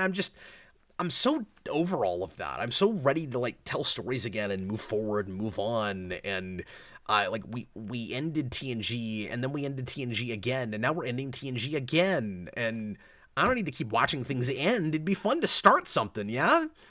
Right? Anyway, moving right along. All right. Mutalia again. Would you rather see Grant Morrison write a Spider-Man or Daredevil comic? Excuse me. Would you rather see Grant Morrison... that was an odd emphasis. Write a Spider-Man or Daredevil comic? Well, there was more to the question after it, so I assumed it was part of it, but that's a different question at the end. That's a wonderful question. I don't know. That's tough, right? Because when you think about the kind of trippy psychedelic stuff that Morrison is known for. Not that that's all he writes, and he is very good at straightforward when he wants to be. But just when he gets like real into the mythology of a series, even when it's not like my definitive take on a thing, it's always very unique and it's own thing, and I almost always respect it, even if it's not my thing. Like with his Batman, like with his X-Men, etc. So, are his general sensibilities better for Daredevil or Spider-Man? I guess I'm going to answer it this way. I think technically, that makes more sense for Spider-Man. But I think I would be more curious to see what he would do with Daredevil, because Daredevil is, they're both, street level things, and obviously those are characters that cross over a lot, but like those are both street level things and kind of grounded things very often. But like, I'm looking at Spider-Man's Rogues Gallery and I'm going, well, he's going to have fun with Mysterio. His take on the symbiotes could be fascinating. I'm sure he would do some kind of trippy drug thing with Carnage, which has been done before, but I'm sure Morrison would do it better. But on the Daredevil side, I would just love to see what he would do with a vigilante like that, and with with the blindness specifically. Like, what does Daredevil's world look like internally to Grant Morrison?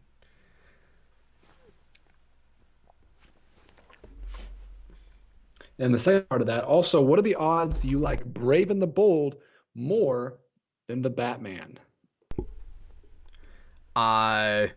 Pretty good. I mean, like if you're talking about the TV shows, like the Batman was an interesting experiment. And I think he's talking about the movies, because it hasn't come out yet. What are the odds? Oh, is that what he's saying? The odds that I will? Well, I don't know. I can't speculate about that. We don't know anything about Brave and the Bold yet. I mean, I see what you're saying. I'm sure he's thinking, like, given that they're doing Damian Wayne and all of that, and just the sensibilities of what they'll probably do with that versus the Batman. Yeah, I wouldn't hold your breath. I wouldn't take bets on it. But we can't. Unless you're betting. Of course, we can't know until I have any. Yeah, we can't know until we get any sense of the sensibilities of that. But yeah, I would be surprised. Yeah, it'd be a big surprise if you loved it. But I certainly, or if I love it more than that, because I'm certainly very, very game and open for a more lighthearted, more stylized, more over-the-top, but still taking itself seriously, version of Batman. A gray and blue spandex suit and, something brighter but still sophisticated, which I imagine is what they're probably going to make, but I still say it could be kind of rough and bloody at the same time. So I don't know. I guess we'll see what they do with it. This is why I need you here, by the way, because I think my percentage of answering questions that weren't asked goes way up when I'm here by myself. Well, I'm just reading the question, so I can focus on just the question. I don't have to focus on also giving an answer. So you got a lot going on over there. Oh, yeah, my life is so difficult. I have to sit here and listen to someone read me questions and answer them. But Ian Chandler, $5, wants to know, this is random, but I've been reading the original Dracula. Who is your favorite Dracula actor, and what is your favorite adaptation? Well, clearly it's Blade Trinity, and it's that actor. Yeah, of course. I don't feel like I've seen enough to really answer that question. Oh, yeah. There are a ton of people.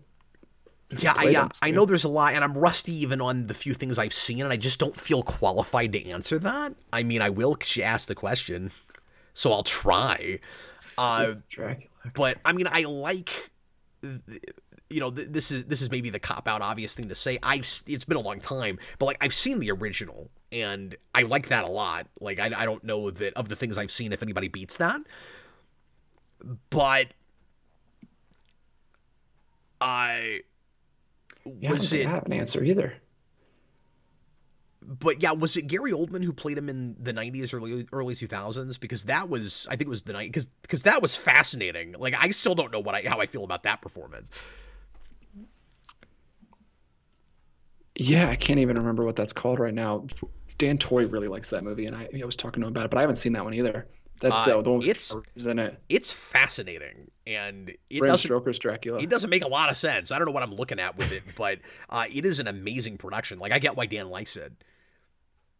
Yeah, that's the Francis Ford Coppola version. That's one of those movies where I go, I don't know if I can say I like this, but I really appreciate a lot of what's visually done with that.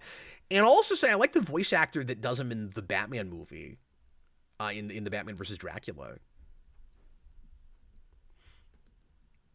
Oh, I don't even know what just mentioned that and said I know Cap's answer. I'm so predictable. That movie is wonderful, by the way. Yeah, I don't even know what the consensus definitive version would be. I'd like to look into that and see who most people agree is the best, because I don't know if it would be the original. Yeah, like Dracula fans. What do they say? What do they call themselves? Draculans. Or no, Draculans. The Count is your favorite version of Dracula. That's what you should have said. Oh, that is what, yeah, because counting is wonderful. Counting is marvelous. Yeah, he's counting is terrific. And how? He's the only Muppet who has directly inspired one of his series on this channel. So that's that's true. You gotta pay your respects to him. I think it was a little bit more, we're doing a thing with a counting motif. What's something in pop culture that has to do with counting? Oh, I know. You know, after I just said out loud the lyrics of that show, who else, based on his performance in Spider-Man, what is it, 2? Or is it Spider-Man 3? I guess Spider-Man 3 would like to see Ted Raimi voice the Count. And how?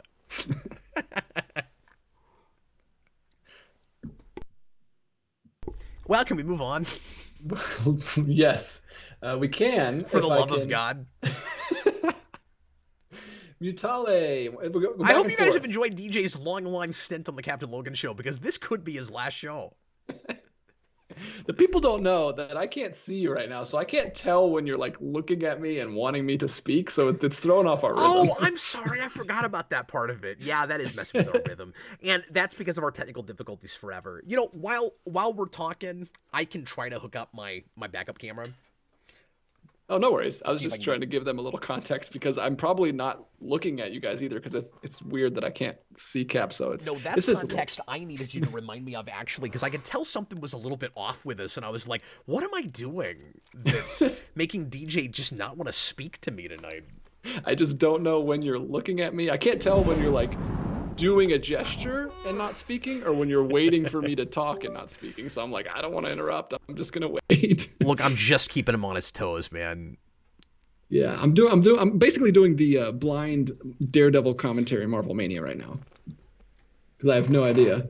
I could be blindfolded and it would be the same thing. Well, I wouldn't be able to read the questions. We should do that again. Maybe not with that movie, but something. We should do a blind commentary of the TV show. That would be a long. Wow, we would gosh, could you imagine coming out of that? Would we binge the whole thing and be blind the whole time? Maybe not the whole show. Maybe a season of it. God, that would be crazy. Yeah, opening our eyes after that would be so painful after 13 hours. Yeah, don't you love the idea that I made it easier, sort of? It was oh, don't worry, DJ, it's only a season.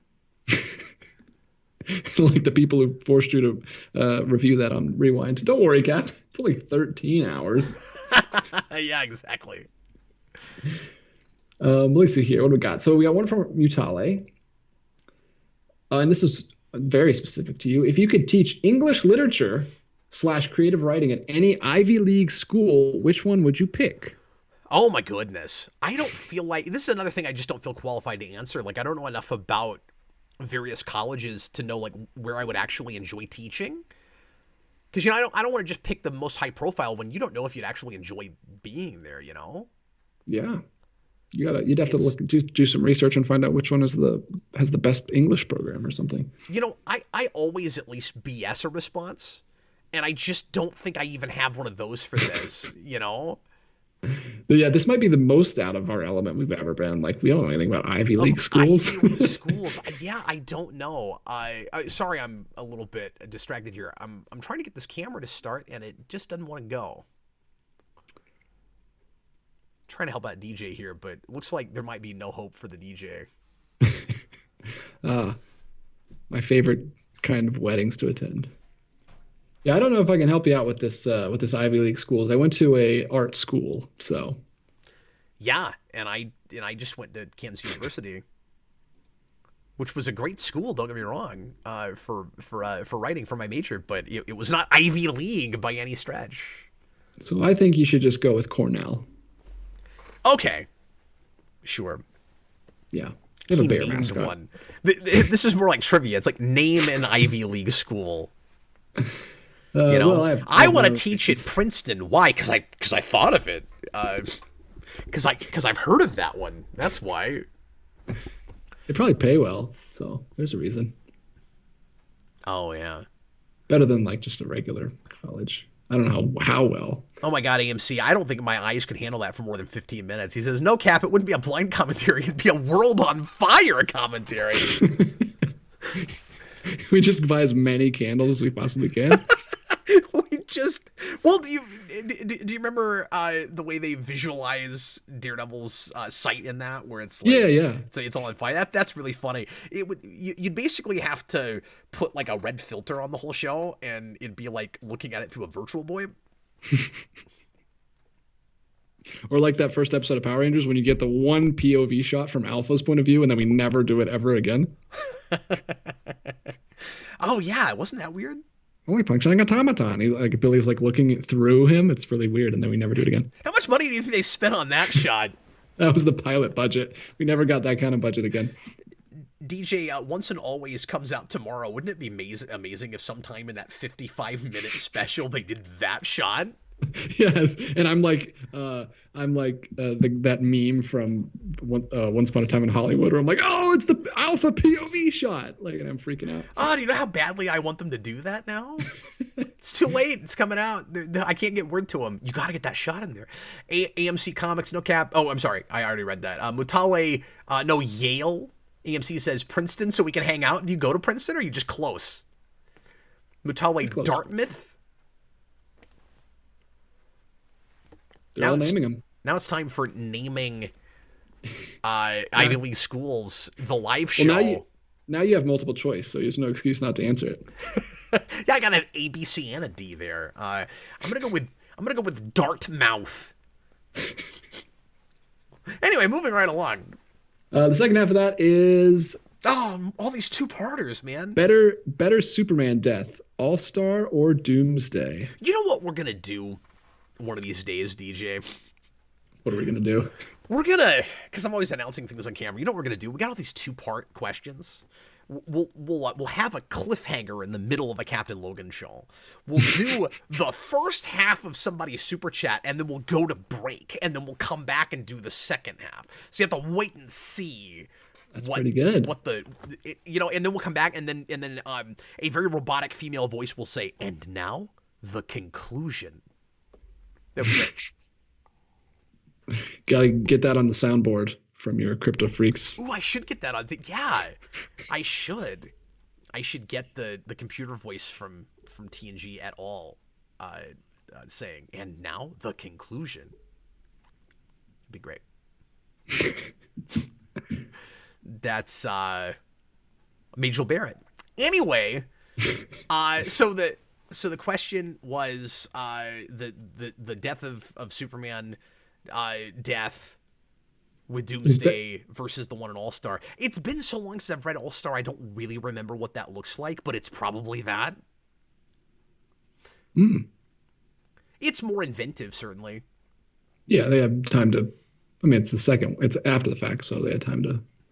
It's like Ultimate Spider-Man recontextualizing all the Stan Lee stuff because you're rebooting it. You have time to make things fit better. Well, and I mean, with All-Star, he certainly wasn't really looking at Death of Superman with that, but besides just the fact that, they did it, but like Yeah. it wasn't, let's redo Death of Superman and come up with something cooler than Doomsday. It was a completely different thing, but I would have to go back and remind myself exactly how that's done. I have to confess something, because I like to just discredit myself at every possible turn. When I'm thinking back to some of these really popular, famous, kind of like, game-changing, iconic comic book stories, just trying to think of every adjective I can think of. I for some reason, some of those are the stories that stick with me the least well. Even when they're brilliant, even when I love them, even when I agree with the reasons that they're so beloved. Like, it doesn't matter how many times I read Dark Knight Returns, I'm always surprised by it when I sit down and read it again. There's always plot points I completely forget about.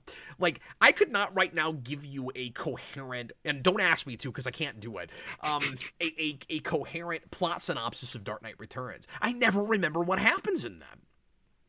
Even though I talk about it all the time. Like, some of the broad strokes, some of the atmosphere and stuff of that, obviously, the reasons it's important I get. But when you get into like the nitty gritty or even just major plot details of things like that, like All-Star Superman, I'm like, oh yeah, that's right, that's what happens in that. I probably read All-Star 4 times. I don't remember what happens in it. Oh, that's right, he becomes part of the Sun. Thank you, AMC Comics. That's what the commenters are for. That's what the live chat's for. Why do you have to spoil a book that I've read a bunch of times, and I will it will be like the first time again when I read it again. How many more super chats do we have, DJ?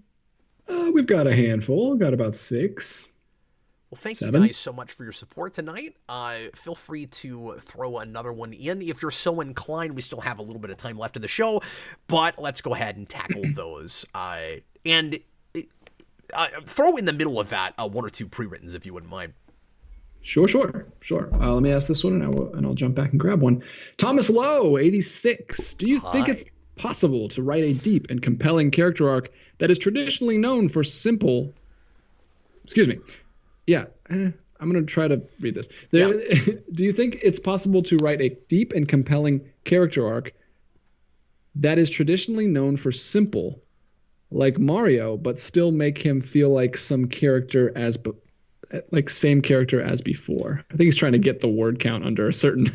Yeah, but I think I get what he's saying. That happens a lot. No, I do too, and I immediately knew he was talking about the Mario movie when he said that.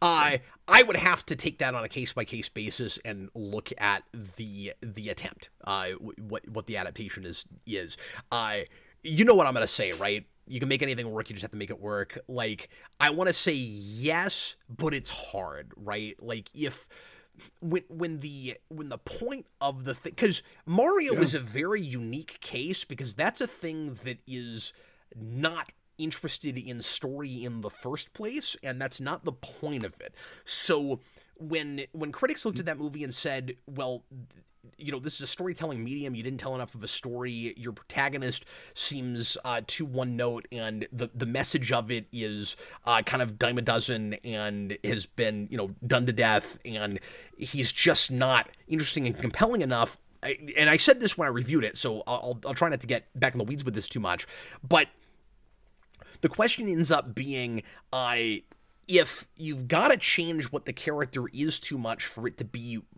to hold on to the spirit of it, to what it is that makes it what it is, in order to make it make sense in the medium that you're telling, is there any point in adapting it in the first place? And when I reviewed that movie, I said, I really enjoyed this. I kind of loved it. I don't know if as a story in a storytelling medium, it actually really justifies existing. But I don't care. Like, I had fun watching it. You know what I mean? So I can't think of another character that has that to the same degree that Mario does, where the point of that character is he's supposed to be somewhat vapid. He's supposed to be a stalwart hero that always does the right thing, but is an underdog and kind of just a guy, so that anybody can put themselves in those shoes when they're playing the game. And that's what they made him in the movie. And to generalize it and say, is it possible to ever take a character that is that one note and supposed to be, and tell a really compelling character story with it without changing the essence of it? I don't know. I honestly cannot give you a definitive answer on that.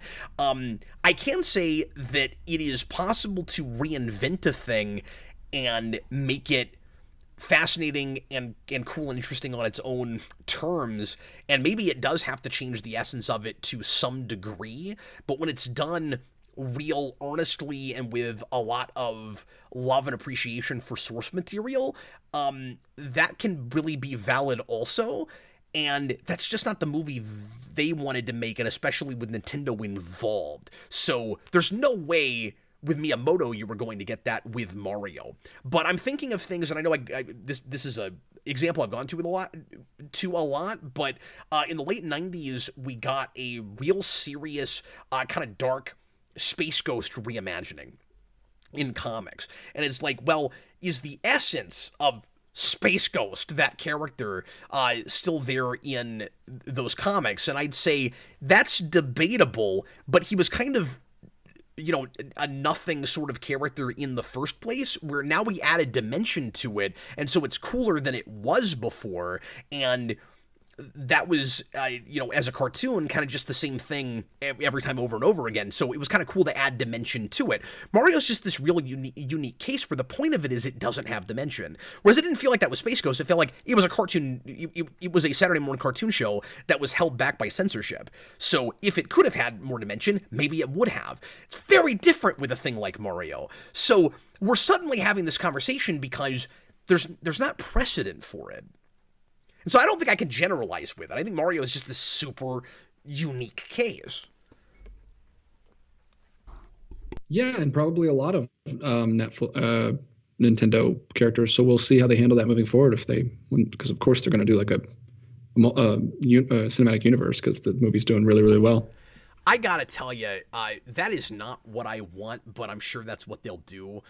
I'm really hoping that, and we'll never get what I want, which is don't go to Illumination for anything but Mario stuff. Because I'm really worried about that studio getting their hands on some of the more serious stuff. But I don't want a shared universe. That's not even, at least for the longest time, what it was in video games and in Smash. Are you, because a lot of people are going, oh, I'm sure like Super Smash Brothers will be the Avengers of the Mario shared universe, and then they can get like Samus and Zelda and all of that. Are you aware, DJ? Because I had forgotten about this until Jason reminded me. Originally, Smash Brothers was not multiversal crossover at all. It was plush stuffed animals of those characters all fighting each other like in a kid's imagination or something. That was always the idea. I don't want Mario to cross with Zelda and Metroid and all of that. I want those things to be able to be their own universes. Well, yeah. Well, I mean, if you do it right, you could do a Smash movie and not make that the whole franchise like Spider-Verse is doing. Like, I would have been totally fine if Spider-Verse just made a Spider-Verse movie, but then the rest of the universe is just Spider-Man stories. But they've made that their whole thing. Yeah. I definitely wouldn't want Smash to just become the Nintendo Cinematic Universe to just become the Smash universe, where they're always. Oh, I guess. Sorry, the universe. He says action figures. Maybe it was action figures and not stuffed animals. And Plushy DX says it still is. I thought that by the more recent ones they had kind of just abandoned that, but I don't know a ton about that stuff, so I certainly could be off.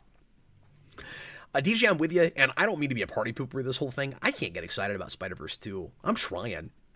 I hope I'm kind of in the same place. I'm not like down about it, but I'm just kind of staying neutral until I see it. I'm just like, I'm not looking at anything. I don't even know anything much about it. I already know more than I want to know about it, honestly. But yeah, I'm trying to stay, because that first one was such a surprise to me, because I knew nothing going in, and I'm trying to get back into that place and not get hopes up or down or anything.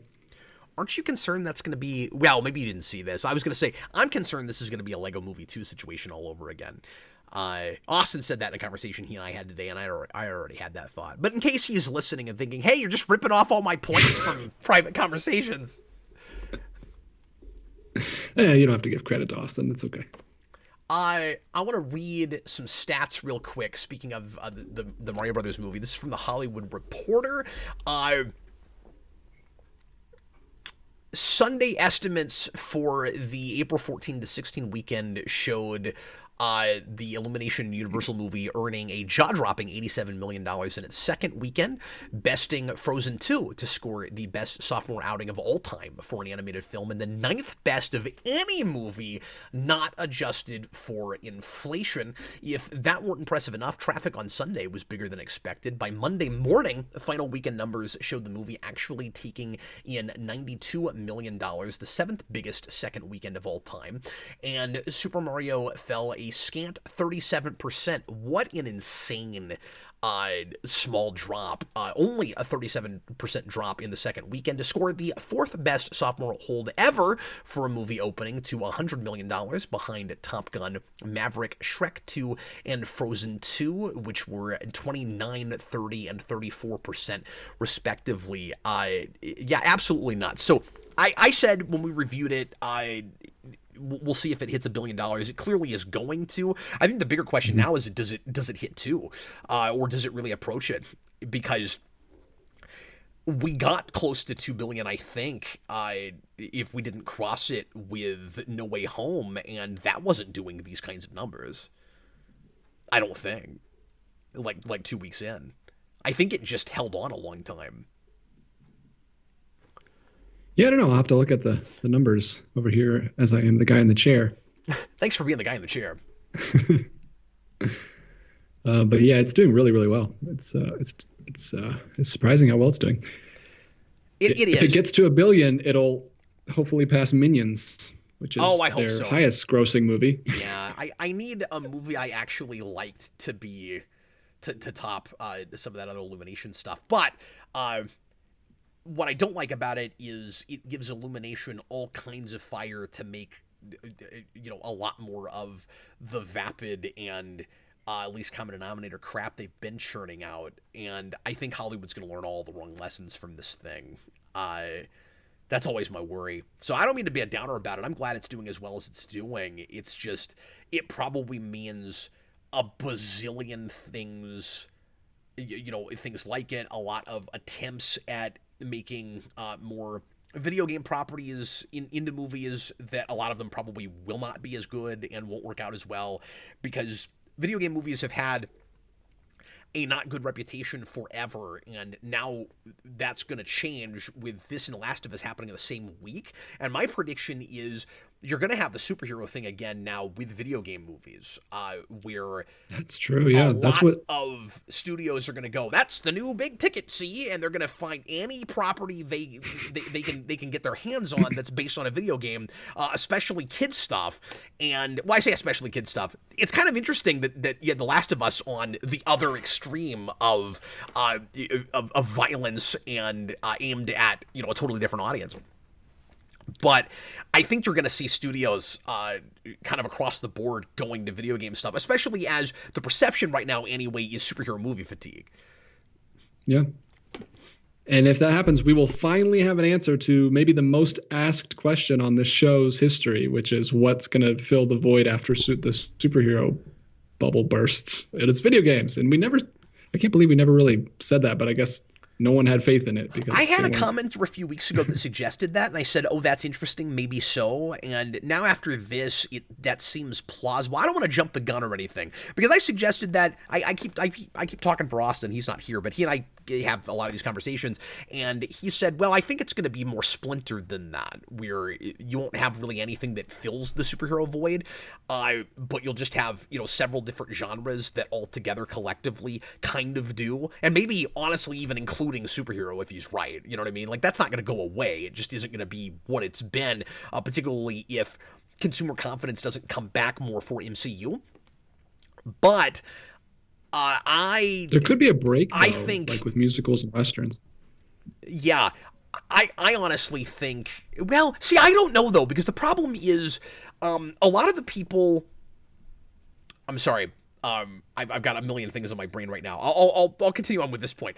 I think DJ, a lot of people that are saying, look at how much of a dip we're seeing right now with like how superhero movies are in free fall, are ignoring the successful ones over the past couple of years. Like some of the highest grossing, most popular movies in the last couple of years still have been superhero, even as you're seeing MCU on the whole, people's interest in that waning. When they put out a movie that people really care about, they're still going to see it. A lot of it has to do with just the quality of a lot of the individual movies more than it does people just generically not wanting a superhero anymore. The Batman did really well.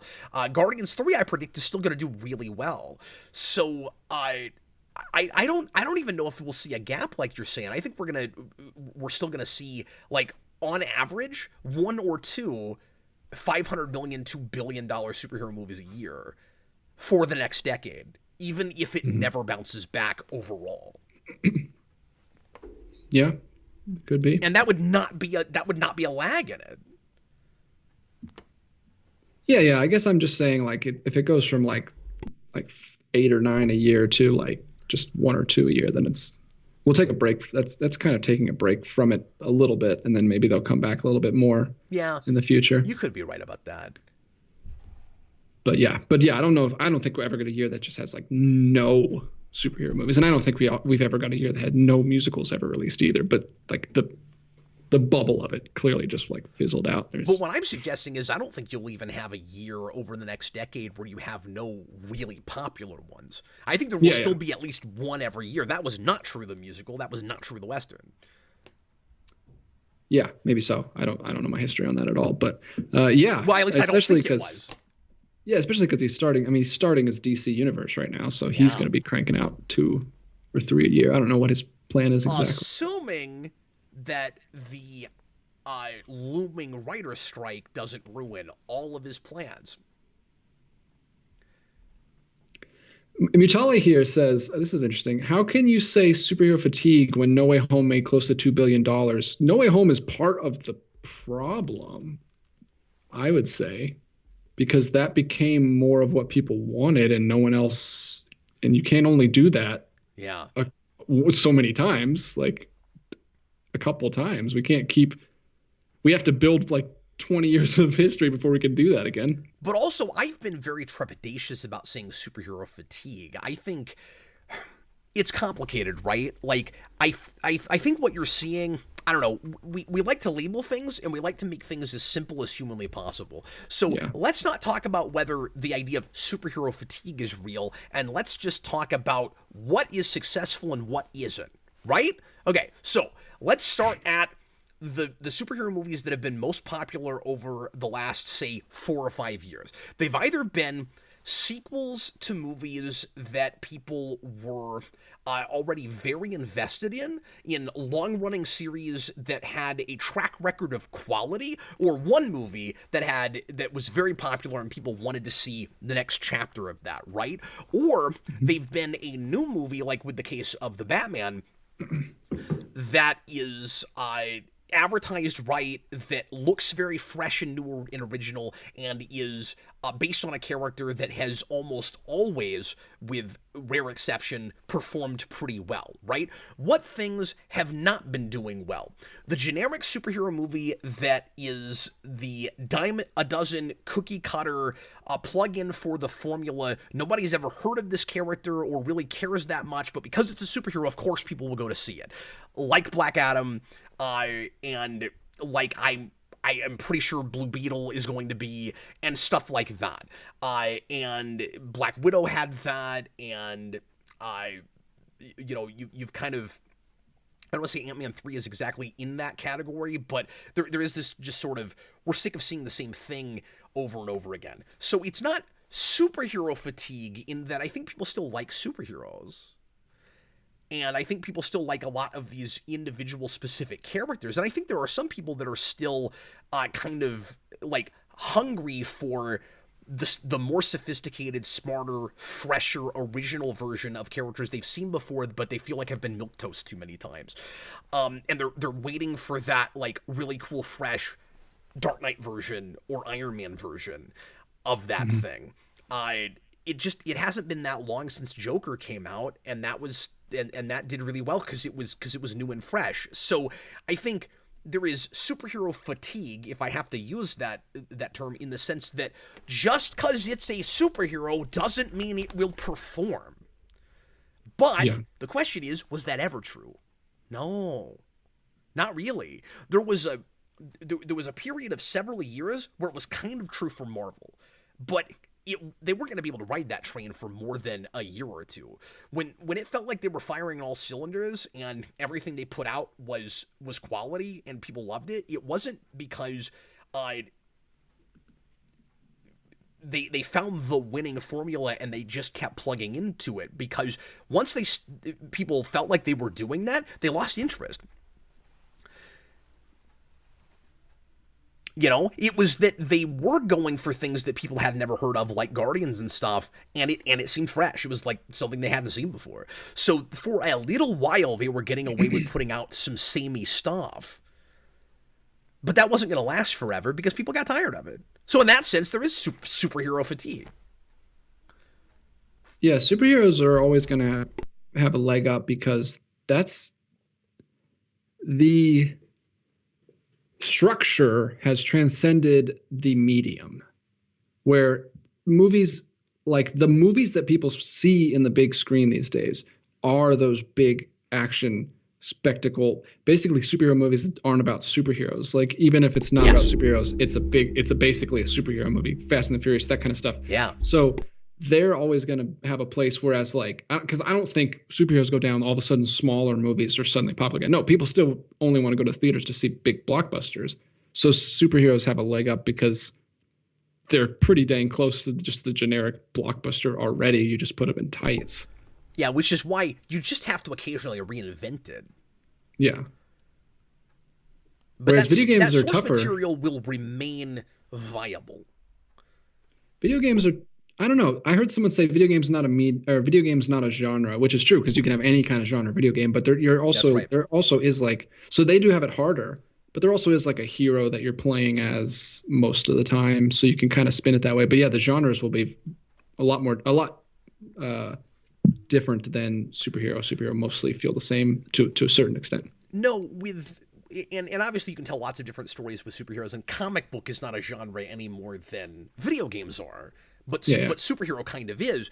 I used to say it was more of a subgenre, but there definitely is a genre with the standard superhero formula and stuff. That is not true with video games. But when I say that there's a good chance that video game movies overtake the superhero movie, what I mean is that's the source material Hollywood is suddenly going to get interested in exactly the same way as 15 years ago they did with comic books. Because keep in mind, it's not just superheroes that kept getting adapted from comics and kept getting deals. How many, whether they were popular or not, like streaming series have been based on comics, like a bunch of them. Yeah. So it's not just about genre. It's just like where Hollywood decides to go for its ideas. Because they're looking for that easy, surefire thing. And if they go, well, there's this, it's been proven that this is source material that people are interested in. Sometimes I don't even think it's so much, by the way, if we make a video game movie, it will be popular. It's, we really weren't paying attention to all the stories that were being told over there. That's a thing we could milk for a while that nobody's adapting from. That's what happened with comics, right? Watchmen happens, and then especially after MCU, I think a lot of Hollywood executives go, oh, there's like this whole treasure trove of things that we could, what is the word I'm looking for? Mind? That we could buy and try to adapt that we weren't even thinking about before. Yeah. We used to always go to books. Now we're going to comics more. You know what I mean? Still go to books, but yeah. Yeah, I don't know. For me, obviously, I hope that the thing that takes over is animation. I hope we finally get animation respect in this country, and it is happening. it is happening because all of the people that grew up with anime during my age group that I somehow missed, but everyone else was watching anime, and now all those people are making movies, and animation is much more in the limelight. I mean, Puss in Boots was the top 10 grossing movie of all of the last year, which is awesome. And I hope that snowball keeps rolling. I hope Spider-Verse 2, even if I don't like it, I hope it is really successful so that we can just continue to get animation more respect in this country. And because other countries are jumping on the bandwagon too. And I don't know if Spider-Verse helps enough for that, because I think the general perception is that those are still more for kids than they are for adults, whether you agree with that or not. I think a lot of people looked at that because it won the Oscar for animation that year, but it didn't do as much money as I think a lot of people think it did because of the critical success. A lot of people I talk to kind of look at that as, just another kids movie, which I don't think is fair, but it's just, if that does really well, I feel like it's not exactly in the Lego Movie league, but you know what I mean? Like, I'm not sure if that makes a lot of Hollywood executives, and that's what really matters, look at that and go, oh, we can make more movies for adults in animation. I don't know. I don't know if that actually helps you. Well, I'm not talking about just that one isolated incident. I'm saying that plus Puss in Boots, Missions vs. the Machines, Demon Slayer, the anime movie that made 500 million, I think it was last year. Like a lot of, I think I saw something. All of the top 5 highest grossing anime movies, except for Spirited Away, are like from the last couple of years. Like they're starting to make a bunch more money. They're starting to get into more theaters worldwide. So yeah, I think slowly it's happening. I'm not saying Spider-Verse is all of a sudden just going to boost it up in the air, but I think little pieces here and there are coming together that. And I don't think it's going to be in like the next 5-10 years, but hopefully eventually we get to a place where. But I need more rated R animated films for adults to make big money at the box office. Like, I want variety, but that's what really needs to happen. You got to have the extremes before more adults making these things will take it seriously and realize that there's a market for it. And that's been happening on streaming, but not as much with anything going theatrically. I need everybody to sound off in the comments for me. Does Puss in Boots count as a superhero movie? And the reason I'm asking is because Austin and I are putting together the master list of movies that I'm going to ultimately decide if it counts or not for the Superhero Rewind commentary project and Superhero Rewind at large. And at the moment, because we started this from a list from another guy that does something actually similar to what I'm doing in blog form, but with shorter reviews, and I want to credit it, and I can't remember what it's called right now. I think Flights and Tights is in the title of it. But if you just look up complete list of superhero movies, you'll find it. And that guy's been doing this for years. But anyway, we started with his list, and we've been adding and subtracting things from it. And he had the Puss in Boots movies there, I think because... Oh, really? Weird. I've never watched those, and there's a lot of stuff I don't agree with him on, where I think he's kind of a little bit too liberal with the definition. He needs content cap. He's got to put as much on there as he can. But I think maybe it's because that kind of has Zorro roots. And if Zorro counts, does Puss in Boots count? He's not saving anyone. He's not saving a town. He's on a personal journey because he's having a crisis of his mortality, and it's a fairy tale movie. It's a adventure romp. It's a journey movie. It's not a superhero movie. Okay, then I want to take those out. He saved. I'll say this. He saves a town at the very beginning, and he's kind of like a hero for them, but the rest of the movie is not structured at all like a superhero movie. It's more of a Wizard of Oz type quest type movie. Okay, so but, I mean, I don't want to argue definition super hard right now because we don't have time and we've got to get the rest of the super chats done. But I think this is interesting. Cinematographic says it depends. Does he have a secret identity? Does he fight crime? And who's the arch nemesis? You don't have to have a secret identity to be a superhero. If you do, then there's a bunch of stuff that doesn't count. But obviously fighting crime matters. But if you fight crime and you make money for it, if you're a cop, does it count? Maybe at some point I'll do yet another video on the definition of superhero, just because it's interesting still trying to define it because it's so broad. Yeah. But I definitely wouldn't say Puss in Boots counts, and most of the people, I think a lot of people in the chat are agreeing with me. Okay, cool. I think I'm gonna take that list, DJ, and I'm gonna send it to like key folks that work with me on the channel, and let you guys all tell me what to axe. Well, yeah, if you make a letterbox list, I can just follow it. Yeah, well, we are doing it on Letterboxd. I just haven't made it public yet. Austin's actually running point on that for me, so it's his list, and he's in charge of adding and subtracting things on that for me. Cool. Yeah, I considered making him the co-host of the show, and then I decided that it being a Superhero Rewind thing, for lots of reasons, I better go ahead and do it solo, and I'm still having him very much involved in the whole process. So. Sweet. Well, we should knock out because we got quite a few here. Oh my goodness! I better message my wife and tell her that I'm still doing this. Where did I put my? Oh, hey, Sarah, I'm still doing that thing. I'm 11, still stuck in my job. Still talking about superheroes and whether they count. I tried to write super chat and I almost wrote superhero. But anyway, go ahead. Okay. Mutale. Better comic book writer / director, Gunn or Whedon?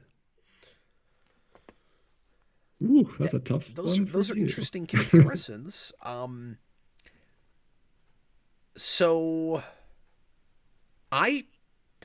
here's the thing. I don't think Gunn's really written comics, has he? Oh, did I not say that? He says better CBM, so comic book movie writer. Director. Oh, okay. I thought you meant comic book / movie writer. I thought that's what you said. Comic book movie writer / director. I see. Sorry. I heard you wrong. I think you probably said it right. I'm gonna overall give that to Gunn just because, and you know, obviously forgetting like social and personal issues people have had with Whedon lately. We're just talking about these guys as artists. Whedon is just better at long form. He's a better TV guy. And his movies feel too TV sometimes, even the big blockbusters, I think. And as much as I really relate a lot to the way he writes scripts and his approach to characterization, I think Gunn is a little bit more elegant about it in structuring screenplays and in being a little bit less cheeky and less in your face with his ideas, with his moral lessons and stuff.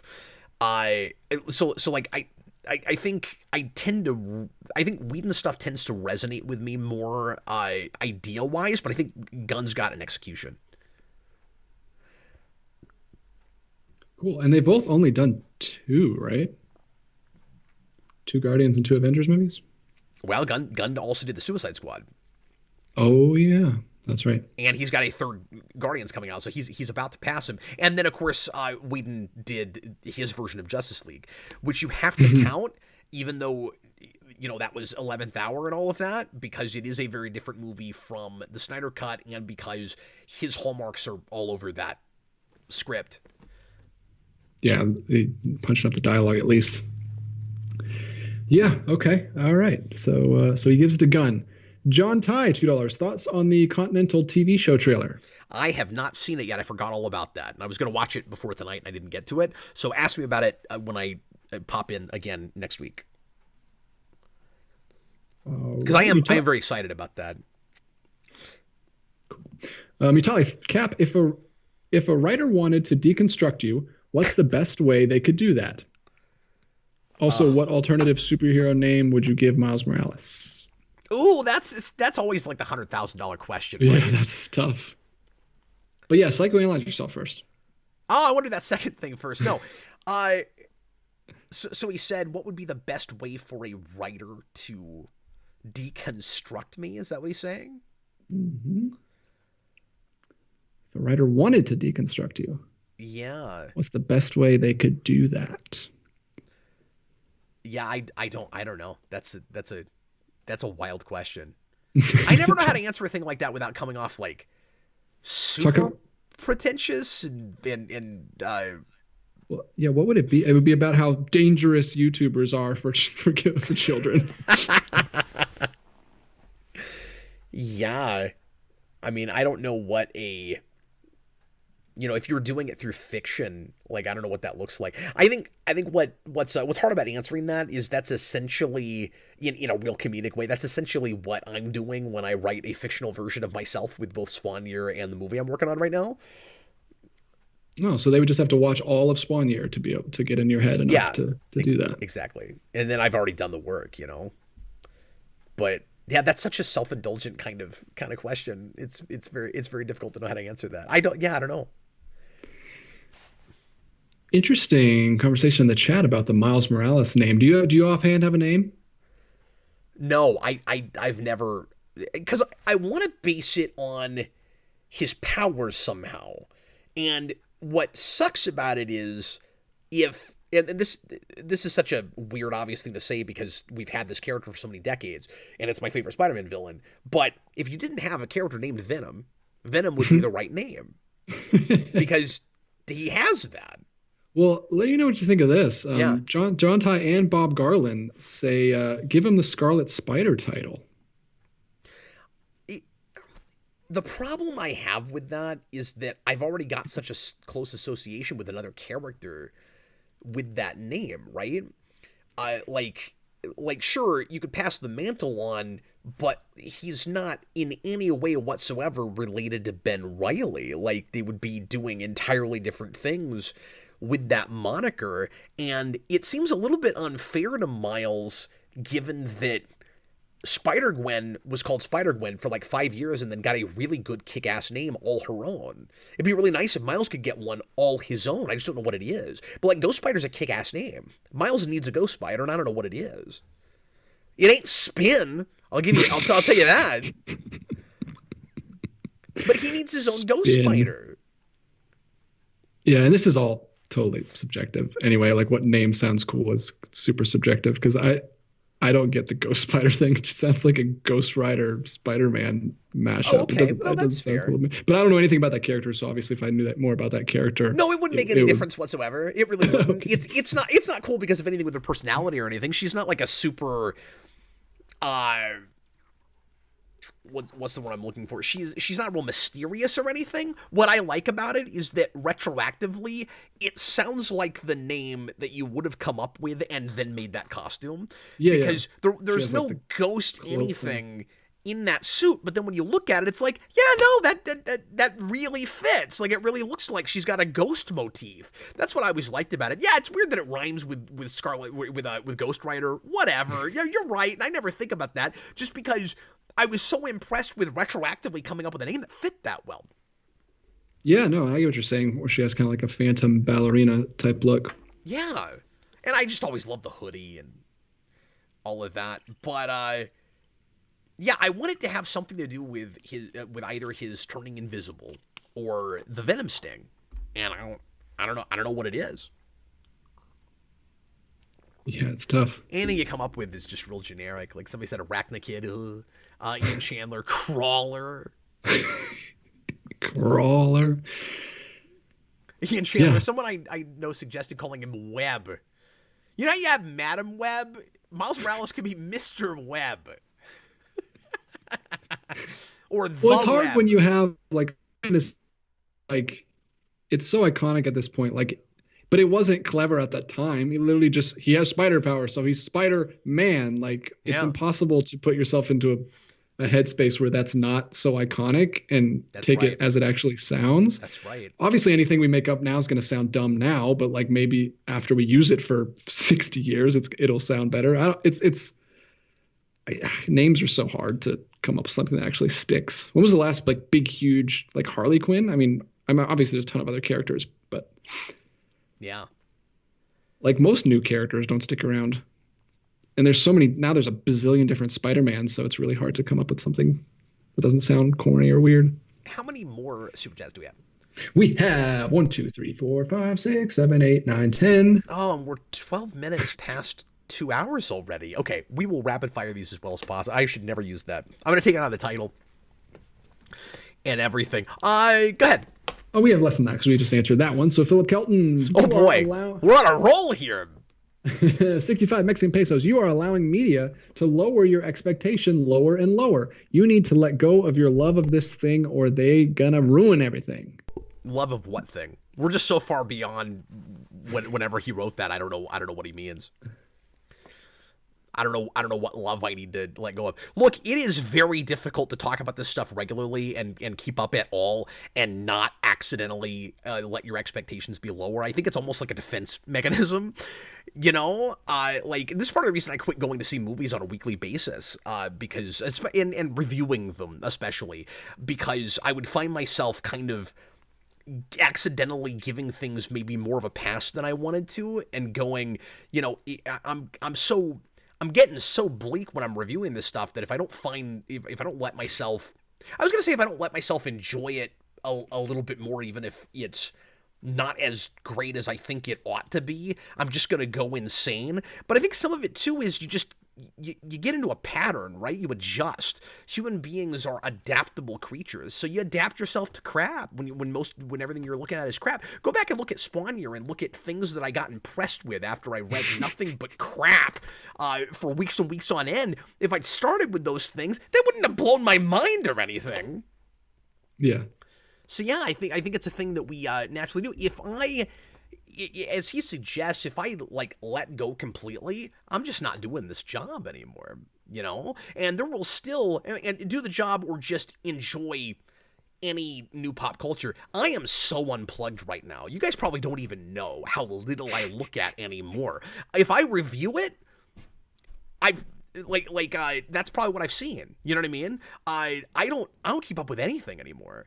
Hardly, for this very reason, and I do worry about my standards being really low, and I don't mean to sound hopeless and bleak and negative and no fun at all, but I would be much more that way if I was looking at too much of what's going on right now. I'm really sorry to say that, and I'm sure there's great stuff I'm missing because I feel that way about it.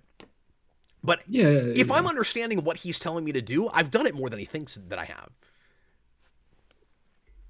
Yeah, I think it's all about being as well-rounded as you can and seeing as much diverse in taking in as much diverse media as you can, because it can go the other way too. Like if you're only watching like just heart-wrenching like cinema that changes your hearts and minds every time you see it, you can like also not enjoy like just fun throwaway stuff anymore. Let's go back to names here for a second. Ian Chandler wrote Spider-Man with a Y. I think that's hilarious. I'm not completely against that. Because he can turn invisible. He's Spider-Man. And Bob Garland said, call Miles Blood Spider. I don't hate that. It's like a blood orange. Yeah. I don't hate that. Like I guess the problem with it is it kind of sounds like a villain name. Like, yeah. Ooh, Blood Spider. He's like, I don't know. He doesn't really have a bite you and suck your blood motif. He's not like a vampire guy or anything like that. Spider blood, radioactive spider blood. But it's like 90s edgy, but it sounds cool. I'm sorry, what? It would have to be plasma spider. You can't say blood. Plasma spider. Felicia. The problem is plasma is just a cool word. Why did you leave me for Plasma Spider? Plasma is a cool word and could be like a cool name for some character, but you can't say it without saying it like him from that show. He's ruined that word. I'm sorry. The way this show works sometimes, I'm about 45 minutes behind wherever the super chats are. Okay, go ahead. All right, John Ty, what do you think about online personalities using movies, TV shows, and comics to push narratives about culture war? Great time to introduce this topic. 30 minutes past the show's over. I mean, all I can say is I guess that's unfortunate. Would you read it one more time? Yeah, I don't even know actually what it means fully. What do you think about, because there's not an example, what do you think about online personalities using movies, TV shows, and comics to push narratives about a culture war. Okay, I know I get what he's saying, and I think there is a lot of cherry picking that goes on. We have not to throw anybody under the bus or call anybody out or anything, but I feel like we have several commenters lately that are really concerned about this and that are noticing it a lot, and it keeps coming up, and people keep asking me about it, and I don't have real insightful things or even an opinion so much about it because all of my information is coming from these guys. I don't watch those channels. I'm not keeping up with that stuff. So I had a number of comments in the Mario movie review saying things like, how do you feel about the controversy with people feeling like Bowser is a creeper or rapey or something? And I'm like, well, great. This is the first I've heard of this as a controversy. So like now I have to develop an opinion about the fact that people feel this way about it. And then, I looked 3 seconds into it later and I wasn't seeing a lot of that where it's like people were talking about it like it was this big divisive conversation people are having. And I think it's important to keep in mind that on the internet, we're all in echo chambers and there's no way around it. And this is a thing that DJ and I have talked about a ton on the channel, but you're seeing anybody talk about a thing magnifies it by 1,000, because what your brain says is, if this channel, whoever it is, if they have a base and people are watching them, if this guy is bringing this up and is on about it and worried about it, that must mean that it's a popular point of contention, or that a lot of other people are talking about it. Sort of the assumption that like if somebody leaves a comment on your video complaining about something, there's probably 20 other people that were thinking the same thing that didn't leave a comment. I don't know that that's always true, though. Yeah. And I think that we can really blow these things out of proportion. And so it does happen, certainly, and it is a problem, certainly. But I also think that with specific cases, and again, he didn't really give an example, it's not as bad as it looks, and it's always a minority that's the loudest. I guess is what I have to say to that. Yeah, and if a lot of people are saying in the comments that was just one person, and if one person says that and like 10 channels make a video about it, then it seems like it's a whole movement because so many people are responding to it, when really all it is that they need content. And that's what's news right now. So they're just putting it out. Like, it's dangerous, right? It's great on the one hand that everybody has a potential platform now to speak their mind, and people might pay attention to them, and we're all validated. But the problem is we're all validated. It's like you make a YouTube video, and if enough people watch it, it looks credible.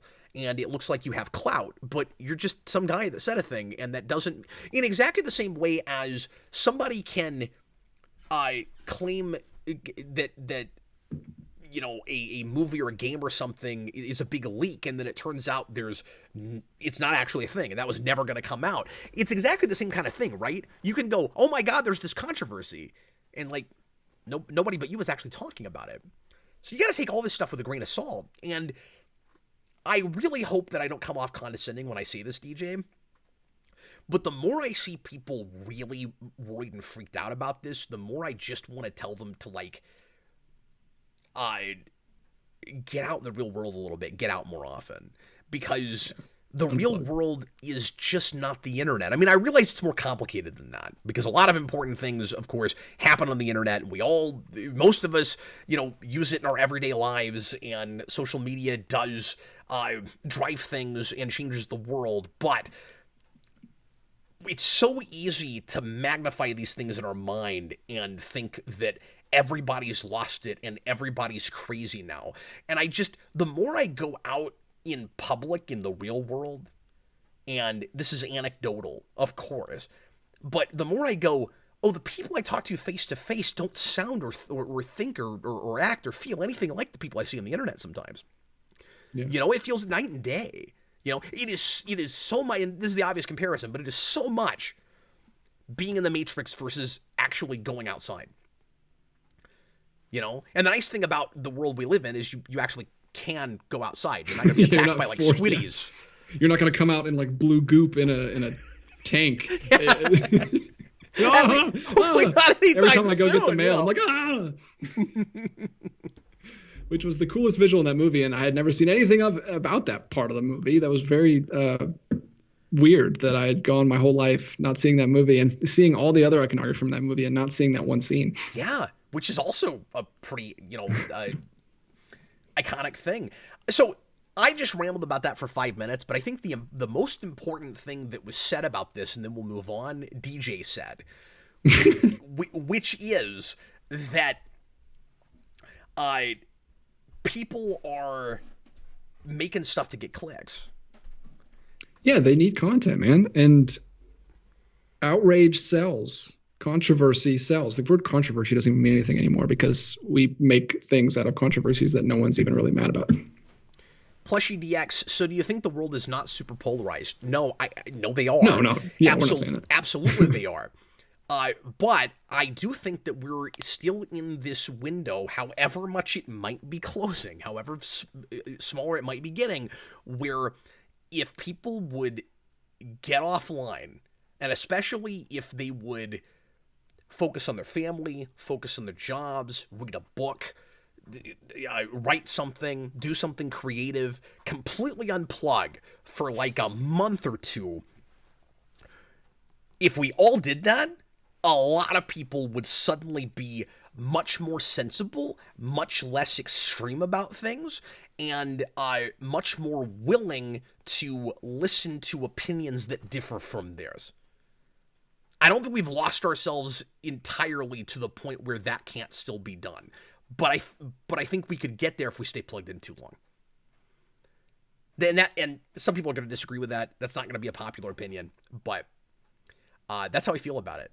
I think there are signs that collectively we could be losing humanity if we stay plugged in for too long. All right. Should we talk about the Geek Evolution streaming service? Now DJ really wants to. I'm sorry, DJ. Did I strike a nerve there? No. It sounded definitive, so I didn't want to. I thought we were done with the conversation. Oh no, we absolutely can be. I couldn't tell if that was let's move on, or if that was DJ going like, wow, I don't know what he's talking about. No. I definitely have unplugged quite a bit, and it's been much more. I don't know. I felt much better about it. You don't want to get too out of touch, like we said, but there's a balance you got to strike. Well, it's just, don't you think that people might be a little bit more thoughtful if they did that every now and again? I just think that some of the extreme thinking happens because of warped perceptions. Well, yeah, and I've talked many times on here just how in the toilet like film journalism is at this point. Like it doesn't even have to be anything. They just want to click. It doesn't even like I saw something on my feed today that said it just had like a photoshopped picture of Zendaya's face on Moana, and it was like Zendaya's playing Moana, and like all the comments were like yes I wanted this, and like everyone was so excited. It's like it's not true. It just said that, and like people don't even check sources or look it up at all. They just see a picture and then they just believe it. A lot of what I'm seeing right now is this clickbait article title. It's probably all from the same website, DJ. You won't believe this actress in this role. And then you click on it, and it's not, because and what you're talking about might have actually been that. It's not technically lying, but it's trying to get you to think that this actor or actress is in a particular role, and then you click on it, and what it really is somebody made a fan image going, here's what this would look like if this happened, trying to get you to think that that's actually real. And the other thing I'm seeing a ton of right now is this super minor small character in a Marvel movie that nobody really cares about just got replaced or fired. And the article will try to make it look like with pictures, the main character of a movie got fired or was replaced. I just saw that with a character in the Marvels, where it's like Marvel's actress replaced by this person. And what they did was the side-by-side thing where the new actress was right next to Brie Larson. Yeah. Brie Larson was not who was being replaced. Well, if anything will get clicks, it's Brie Larson because they know people want to jump on and hate that. So like Yeah. they got to put her in the front of it, even though no one cares. Probably like a boom mic operator that get fired. Yeah, I just wish just check your sources, people. Just read, and if the article doesn't give any sources, don't read it and don't read their stuff anymore. Yeah. I don't know, man. It's hard not to get paranoid and not trust anything. Yeah, well, I mean, some people give good sources. Some people Yeah. don't actually write good stuff. So I don't know. My favorite thing is when we get an article that we talk about on the show that we find out 2 hours later was not remotely true. Was a hoax. Yeah. About a Superman statue. And now I wish I had brought that up, but yeah. All right. We still have a few, don't we? It's a good thing we didn't do one. It's a good thing we were off for like April Fool's Day. Yeah. Hey, sorry about the long show tonight, but I mean it's been a couple weeks and there was a ton of stuff to talk about. So thanks for sticking around, DJ. Yeah. If I gotta make sure to get these super chats done. If you need to jump ship, jump ship. But let's knock these out as fast as possible. Yeah, let's do it. Or I will do that. Go ahead. I'm okay. Everyone else in my house is asleep. I gotta go feed my pets at some point. They're like, "Where's my food? Where's my food?" What are your thoughts on the theory that Ted Beneke, I don't know how to say that name, Beneke is, I should have went with my gut, Walt Jr.'s biological father because they say he looks more like Ted than Walt? That's silly. There's a fan theory for everything on the internet. Yeah, no, that's right. There's just no reason to assume that. I don't think that those two people like got together sexually at that particular time. So yeah, if that had been a retcon later, that would have been really unfortunate. And those guys were above that kind of thing, so I'm glad that didn't happen. Yeah, and you can't base it on just because the actors don't look alike because they're not actually related. They just cast actors that were good for the role. I think he's saying that there was some line where somebody comments that Walt's son looks more like. I don't remember that though. If that happened, so anyway. Interesting. Philip Kelton, 25 Mexican pesos. No Way Home is the equivalent of film Doritos. Okay. Talked about that so long ago. Yeah, I think people are trying to come up with any new fresh way to say that studios are creatively bankrupt or that something is like just is all sugar and no substance or whatever. Yeah. John Ty, $2. Thoughts on my Adventures with Superman teaser? Yeah, it was like 15 seconds and we didn't really get much of anything except Superman going to save somebody and the art style and his, the traditional, ripping his shirt and stuff. The character models in the animation looks very invincible to me, which is just an observation. I don't have a problem with it, but there's not anything yet to suggest how for adults over kids it might be. So it's really interesting to see a thing that looks more or less like just a standard Superman show in a kind of an unusual art style for that. Then at the end of the teaser says Adult Swim. So it's going to be really interesting to see that show. I'm excited about it, but I didn't get. I want to be excited about it. I guess I should say I didn't really get a sense of tone or anything yet, beyond just it's playing it pretty straight. It's Superman. For the 15 seconds we saw that. 5590 ERS. Why is it so hard to make a good Fantastic Four film? Is it hard, or have we just had a lot of unfortunate missteps with kind of the wrong people behind the helm, or like trepidatious stuff? I think this is more of like a Hollywood curse than a look how difficult it is to make this movie kind of thing, DJ. Like I think it's just I guess what I'm trying to say is I think it's just bad luck with that franchise. Well, and I think it's all compounding on each other too, because the first two, or the first one is just a fluke. Like that's a whole other story. But like the first two Tim Story movies, because of how they were received and the like narrative around those ones, when Josh Trank got to make his and he was going in such a radically different direction, the studio got involved so much, and that was just kind of like a mess of the studio. Yeah. I mean, I say bad luck. There were issues with public perception. So, I mean, if it is difficult to make a Fantastic Four movie, it's because we're thinking too much about audiences' perceptions of that character and trying to change them instead of just having a vision and realizing it and putting that as far away from your mind as possible. The right way to handle Fantastic Four, and this is somewhat ironic considering that is a lighter, a typically lighter thing than this anyway, but the correct way to handle that is the way Tim Burton went with Batman after 66, and then the way Nolan went with Batman after Batman and Robin was just put all that as far out of your mind as possible and go with your gut and go with your vision. And a studio needs to go with somebody that's got a take and has a passion for the material. And if they had just let Trank do his thing, I think it would have worked out better. And Trank didn't handle a lot of that right, but the studio really didn't and pushed him to it, certainly. So I mean, you had a lot of people at fault with how that turned out.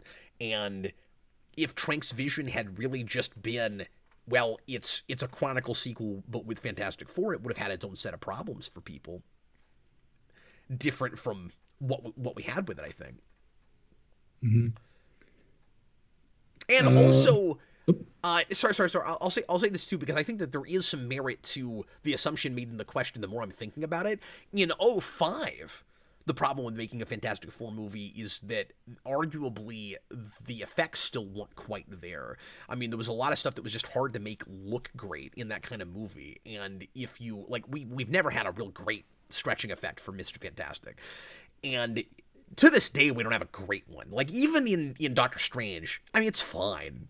But we still haven't had a really great effect for that.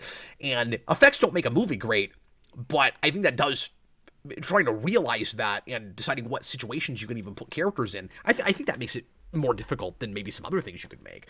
Like, in 1978, we believed a man could fly. Have we ever believed a man can stretch? All three of them. Like, you can make Invisible look fine, but not cool. Like, either you make her invisible stuff look real, where it's just nothing, because you got to make it look cool. Like in the comics, she's not just clear; she's like blue and plasmy, and like there's like a look to it. None of those all of them. You can make fire look really good, but a person on fire is really hard to do. Like, they have really hard. They have 60s animated powers. You got to make an animated movie. That's how you make a good one. Because I don't know. It's not. I think the technology is probably there. I don't think the technology will ever get there to where you can make something that looks totally not real look real. Like, it's a person on fire. Like, what is this? What does it look like? It's lines on his skin in the comics. Like, it's not. I don't know if you can ever make that stuff look real. It's just, you're right. Just so unreal. The correct thing to do is just make it animated. And you need that tonal balance, right, with the comedy and the darker body horror stuff and the weird kind of creepy science fiction stuff in a way that we've never really gotten that on screen. And I think Trank was trying to find that in a way that Story just ignored and avoided, where for him it was just a comedy. Yeah, they were all like fine with it, and Thing was bummed out about it, but he was fine, by the end. Well, you need that tiny bit of pathos so that it's not sold just as a comedy. Yeah. Everybody always says, sorry, I don't want to get off on that tangent. I know exactly what you were about. You were looking at the comments. I don't agree. I don't agree with that. Everyone says that, and I don't agree. Anyway, Mutale. It's so tough. Do you find it surreal we live in a world where DreamWorks and Illumination films are more successful than Disney and Pixar? Oh, it's so back asswards right now. It is surreal. Yeah, I agree with that. That's a good word for it. Like, And where people aren't trusting in MCU and Star Wars. But it's kind of that Dark Knight thing, right? The like you live long enough to see yourself become the villain. Yeah.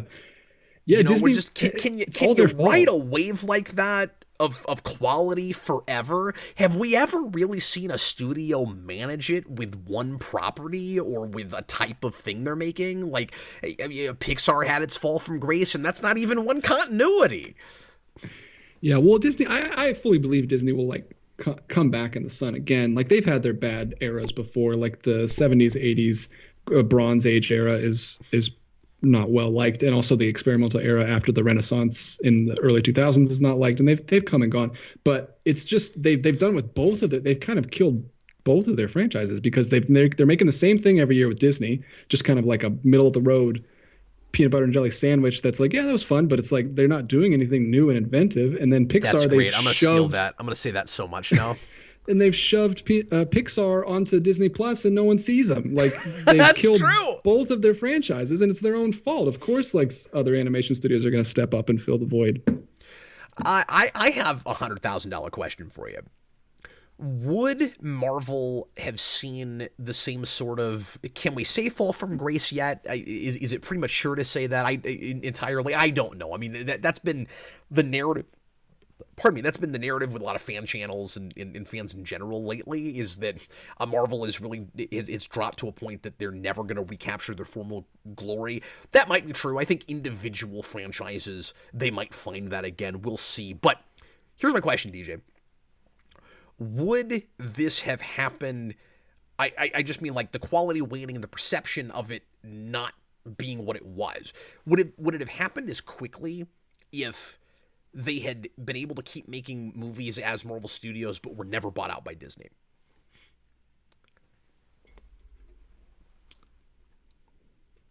I'm sorry, I lost. Are you talking about Pixar or Marvel right now? No, I'm talking about Marvel right now. Okay. Because the same thing could be said for Pixar. That's true. Absolutely. Yeah. I don't know.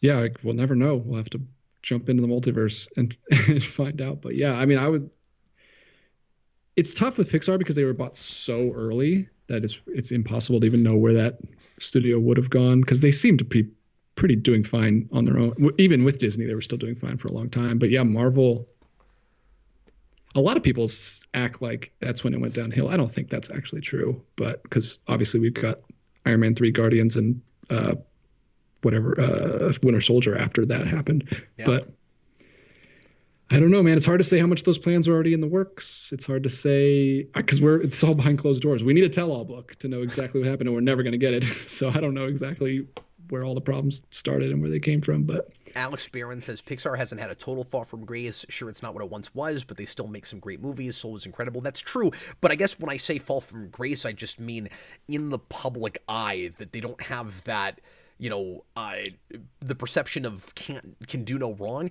Like, even when Marvel would make the occasional movie that people were lukewarm on or even didn't like, there was still this overall, from the general public, feeling of Marvel movies are great. You used to have that with Pixar. Pixar movies are great. When was the last time you heard anybody say that? Now it's some individual things. Occasionally a movie will come out and people will go, this was divisive, but people will go, oh wow, Toy Story 4. Like, they came back and they did a pretty good movie, but or Soul was really good, whatever it is.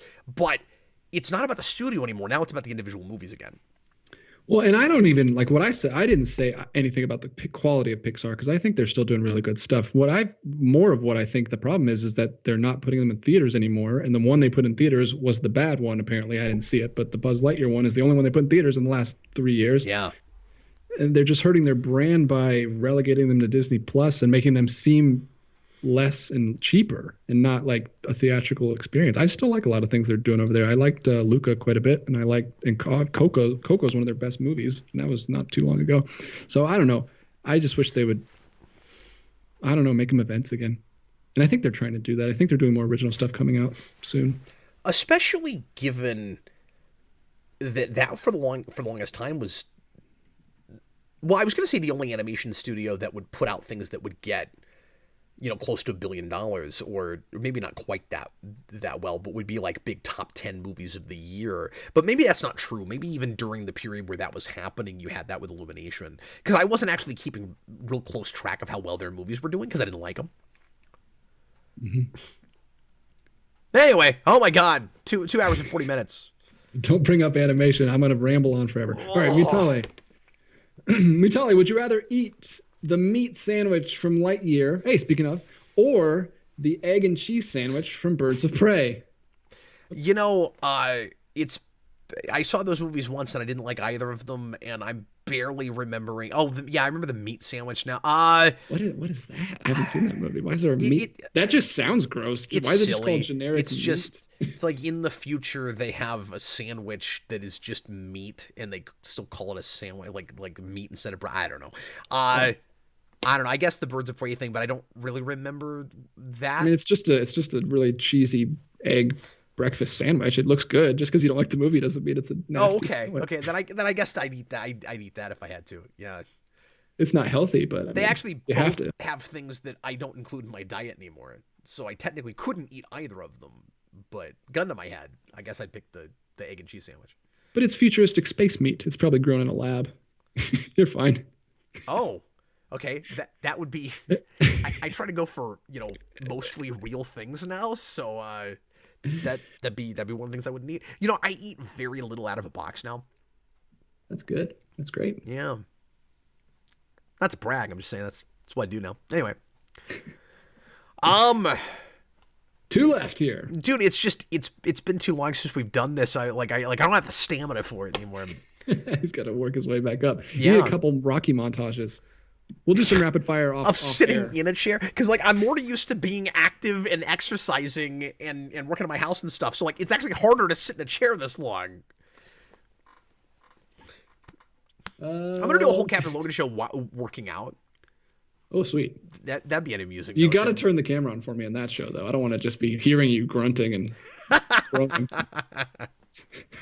Okay, DJ, count my reps. I don't even know what you're doing right now. Doesn't matter. Just count. I'm count by your exhales, by your dad grunts. That's a horrible name for a podcast. Dad grunts, the podcast. That sounds pretty good. I'd watch it. I'd tune in for an episode or two, see what it was about. Welcome back to Dad Grunts, where you just hear a dad do this.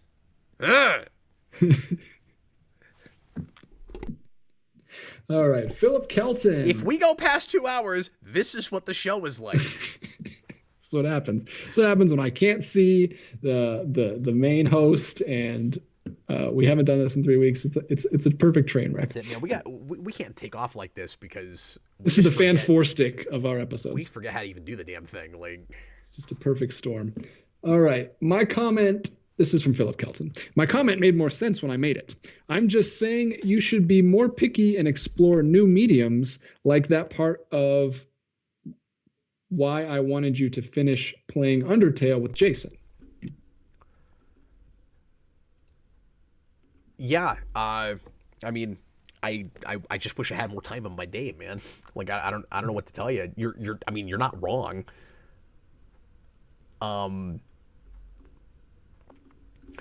But I don't know. All I can do is kind of repeat things I've said before. Which is just to say, I have to find this balance of doing stuff that people want me to talk about on the channel and exploring and trying new things that nobody's gonna care about. You know what I mean? Because I don't have a lot of time in my day to just do my own thing when I'm working. So, and people would probably tell you, I do quite a bit of just looking at things I want to look at and talk about it. People go, why is he talking about that? I don't care about that. So I have to do some of that, to stay interested and to keep going with this. But then I have certain things, especially with the superhero movies and stuff, where I've committed to it. I've done it forever. I'm gonna look at them, whether they're good or bad. What else do you see there? He also left another one for 65 Mexican pesos. He says, "What you need is a way to find stuff worth your time." Yeah, I mean, that would just be a matter of basically like quitting the channel and just doing my own thing. And like if I wasn't doing this, I would be consuming in kind of a different way, I guess. But that's all I can say about that. Yeah. Mutalia first. Yeah. Better Spidey voice actor, Daniel Barnes or Patrick Harris? Remind me which those guys are. I don't actually know. I have no idea. Sorry, right off. I don't know my Spider-Man voice actors by name as well as Batman and other things. So I don't right away know. We'd have to look them up. Hey, guy in the chair, would you look those guys up real quick? Sure Tell me thing. which one is which. Sorry. The only Spider-Man actor that I care about is Rhino Romano. They can probably say it in the chat before I even get this looked up. But Daniel Barnes Spider-Man. Absolutely. Oh, Daniel Barnes Spider-Man is bringing up a bunch of different... Darn internet. Just give me who he plays. He plays Spider-Man in the animated series, I think. Does Daniel Barnes? Yeah, that's right. I wasn't sure if that was his name or not. It's been a while. I couldn't remember. That tends to be my favorite. Is he going to say that versus Spectacular? Because honestly, if that's where we're going, it's Patrick Harris is. I think he's talking about Neil Patrick Harris, who played him in the 2003 if he's talking about show. Neil Patrick, well, Patrick is not his first name. If he's talking about Neil Patrick Harris, then I'm going to give it to 90s Spider-Man, as much as I like Neil Patrick Harris. The problem with that voice is I just hear Neil Patrick Harris. I don't hear Spider-Man. Yeah. He's too recognizable already to me, because I was already a fan of his. Yeah, and I'd like to go back to that show, because I've only seen it once, and that was probably the first thing I ever saw him in. So it might have worked for me at the time, but I have no idea. I don't remember that show at all. I think he was a good pick. But if there's a definitive Spider-Man voice for me, it probably is the 90s one. But I think we've had a good track record overall for Spider-Man voice actors. Yeah. And TH1, last one. When is, and this is perfect, a little plug for you. When is the next Counting Crypto Freaks? We're shooting right now for the first week of next month, and I've been trying to do those monthly. There wasn't a good weekend this month because I was taken off to write the movie, and then the only weekend I would have had, because the last weekend this month, I'm doing a writer's meeting, so I can never do it on the final weekend of the month, because I'm not going to prepare for a writer's meeting on a Friday night and then go right into a 24-hour stream. I'm just not going to do that. So the only weekend I would have had this month is Jason's birthday, which is next weekend, and I'm not gonna do that either. So it's gonna be first week of May is the plan right now. So we'll miss this month. I knew we wouldn't manage every single month, but we're gonna get it knocked out as quickly as we can. DJ, I don't see doing two 24-hour streams in the same month. That sounds brutal. I think trying to do a monthly is crazy enough. This is actually going to be like 1 in 5 weeks, I think. But so I don't know. If we do the next one the first weekend of June, then it'll actually be a lot closer to monthly anyway. But it's always about travel schedules and that kind of thing. But yes, thanks for the interest, and it's going to come up again real soon. I'm going to do my darndest to make sure that whole thing is done at least by the end of next year, but I think we'll do better than that. So yeah, Counting Crypto Freaks The Revenge. Another 24-hour stream. Tell your friends. We're in season 3, which for some people is the best season. I think 2 is probably my favorite overall, but 3's got some of the best episodes. Yeah, I never thought about it, but it would have to be 2 or 3 because the first 3 are my favorites, and the first one's got a lot of weak stuff just getting started. So yeah, it'd have to be 2 or 3. Yeah. 3 just gets shark jumping enough and doesn't have anything like as good of a cliffhanger at the end. Is some of it. Don't remember that stuff. Philip Kelton just put another super chat if you would like me to read it. Well, it's a super chat, so I guess you have to. Obligation. No. He says, no, I mean, have you considered talking about Will Eisner books about the medium of comics? No, I have not thought about doing that.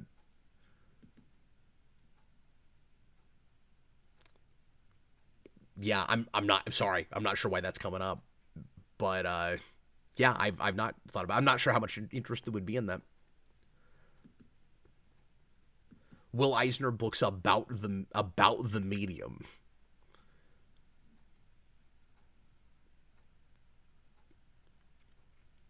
Anyway. Yeah, thanks for the super chats, man. I just no, I've not had that thought. I guess to answer the question.